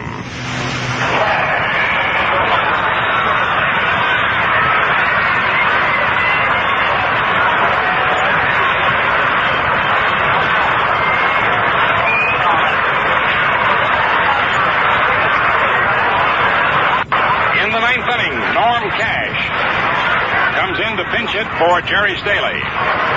The Dodgers leading 3-1. Aparicio on deck and Fox to follow. Larry Sherry in relief of Don Drysdale, set to work. Cash hit for Lown in the second game of the World Series and grounded out to first. The pitch is a curveball over, strike 1. Cash hit .240 during the regular season. Left-hand batter. Here's the fastball, and it hits the bat foul behind the plate. Cash was taking. No balls, 2 strikes.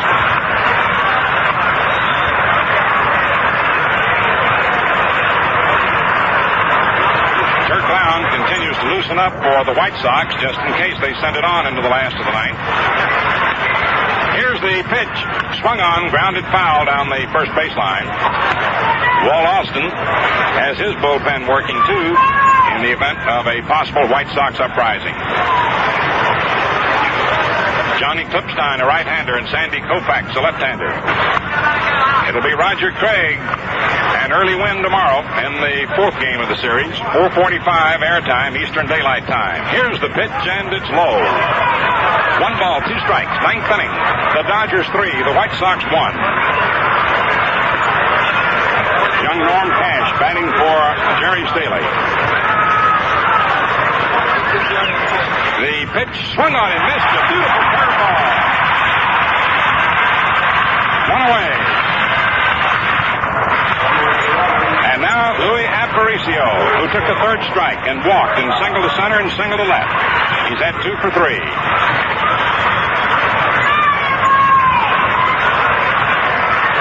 Nelson Fox on deck. The spotlight on Larry Sherry. The right-hander's pitch fastball is low, ball 1. Coming in the 8th inning with 2 on and nobody out. He hit Goodman with the bases loaded and nobody out. He gave up only 1 run. Right-hander's pitch is a little outside. Ball 2. 2 balls, no strikes.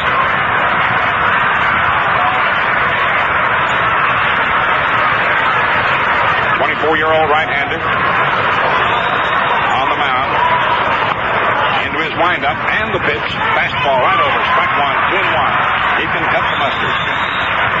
Good fastball and curve and slider. The 2-1 delivery. It's in there. Strike 2, 2-2.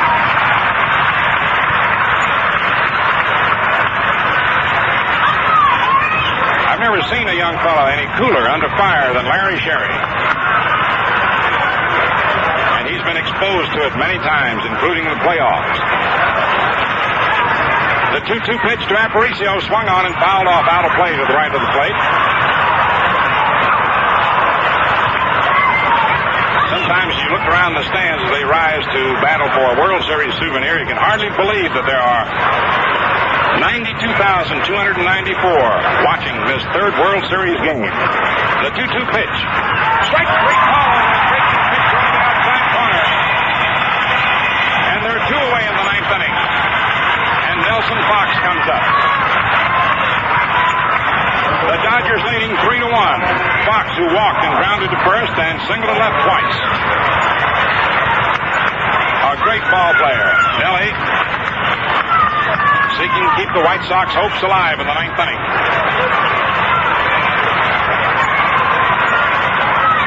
Larry Sherry, anxious to work. Fox steps out, wasn't quite ready. Now Nelly moves back into hitting position. Gilliam shortened up at third. The pitch is inside to Fox, ball 1. Dodgers 3, White Sox 1. Ninth inning, 2 outs. The right-hander pitches. Fox takes inside around the letters. Ball 2.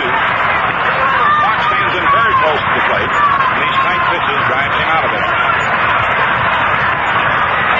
2-0 to count on Nelson Fox. Larry Sherry's next pitch. Fastball right over. 2-1.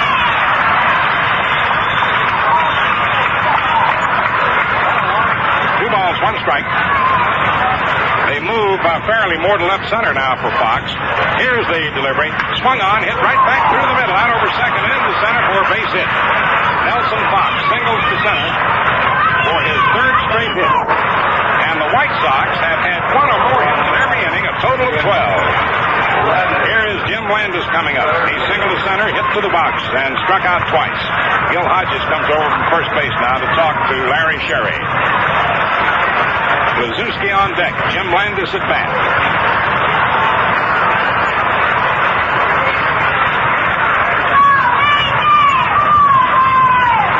Sherry gets a sign from Roseboro to the stretch. The pitch. It's in there. Strike 1. Nelson Fox on first. Gil Hodges playing in behind the runner. 2 away in the ninth. 3-1 favor the Dodgers. Right-hander ready. Here's the pitch, and it's low outside for a ball. 1-1.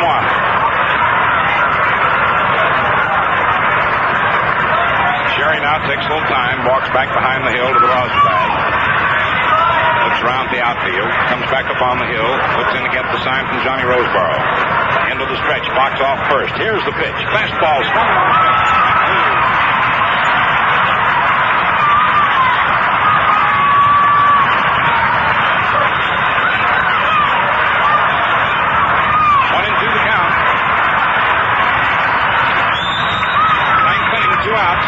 Stretch. Here's the pitch, and it's just outside or breaking pitch. 2-2 the count. 2 balls, 2 strikes, 2 outs. Dodgers leading by 2, and Sherry characteristically turns his back to the plate, looks around the outfield. Now he turns and looks in, gets the sign. Into the stretch. Here's the pitch. It's a high fastball, 3-2 the count. Tried to get Jim Landis to chase the high fastball. Full count. Nelson Fox on first. Don Goodrich says something to him. Nelly will be off and running. 2 outs. 3-2 on the batter. Ninth inning. There goes the runner. The pitch swung on him. Dodgers winning 3-1.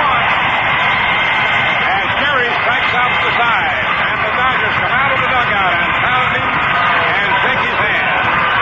No runs, 1 hit, no errors, and 1 left on. The final score, the Dodgers 3 runs, 5 hits, no errors, 3 men left on base.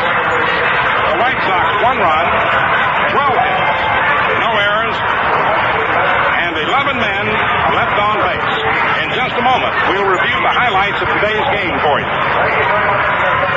Calling all women over 25. Our exciting news concerns you because after 25, many of us have special hair problems. Our hair may begin to lose vitality, bounce, and luster. Now, Prom, the home permanent created especially for women over 25, gives you a completely new kind of curl. A curl with new liveliness and youthful bounce. That's because Prom has a new kind of waving lotion that you neutralize naturally. You get the liveliest, springiest, longest-lasting curl you've ever known. And now Prom is making you a very special offer. A new booklet, Beauty Ideas from Vogue, especially for women over 25. You'll find exciting makeup tips, new hairstyle ideas, easy exercises, and Vogue's famous 25-day diet. Get this new beauty booklet free exclusively with Prom, the permanent created especially for women over 25. Get Prom today for a lively, springy, youthful curl.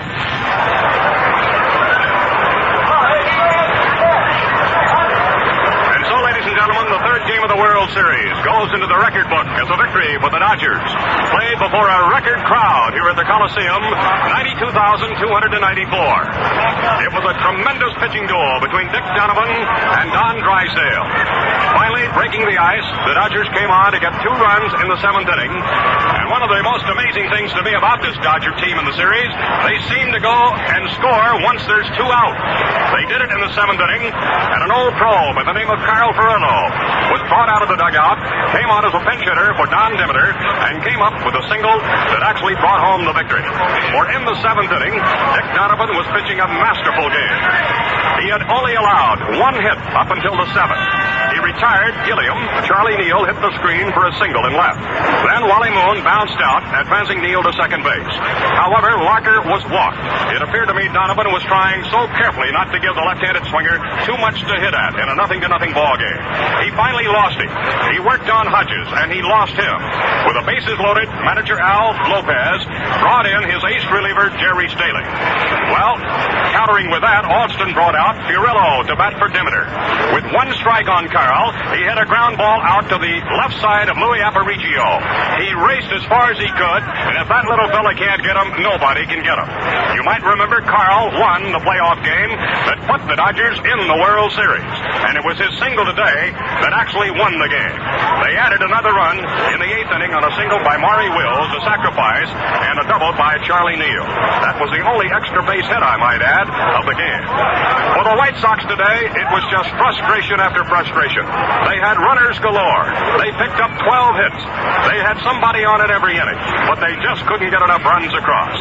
They finally got around in the 8th inning and got Drysdale out of the game. But the fellow who might be the surprise package of the whole series, Larry Sherry, came on. He's been tremendous for the Dodgers in the stretch run, in the playoffs, and now in the World Series. And then, as Mel Allen told you, he struck out the side in the 9th inning.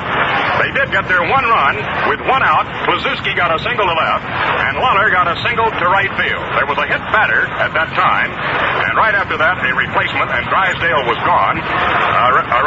Sherry had hit little Billy Goodman, and he limped off the field. I don't think it's serious, however, but Larry Sherry pitching, they got a double play on Al Smith, and that was a curtain as far as the Chicago White Sox were concerned. Another great tribute goes to Johnny Roseboro. He threw 3 men out at second base in those early rounds of the game.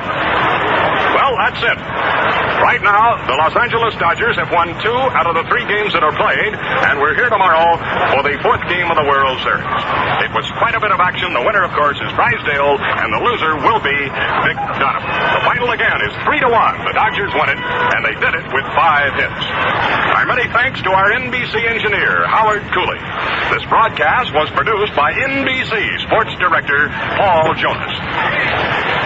Tomorrow, be sure to be tuned in for the 4th game of the World Series.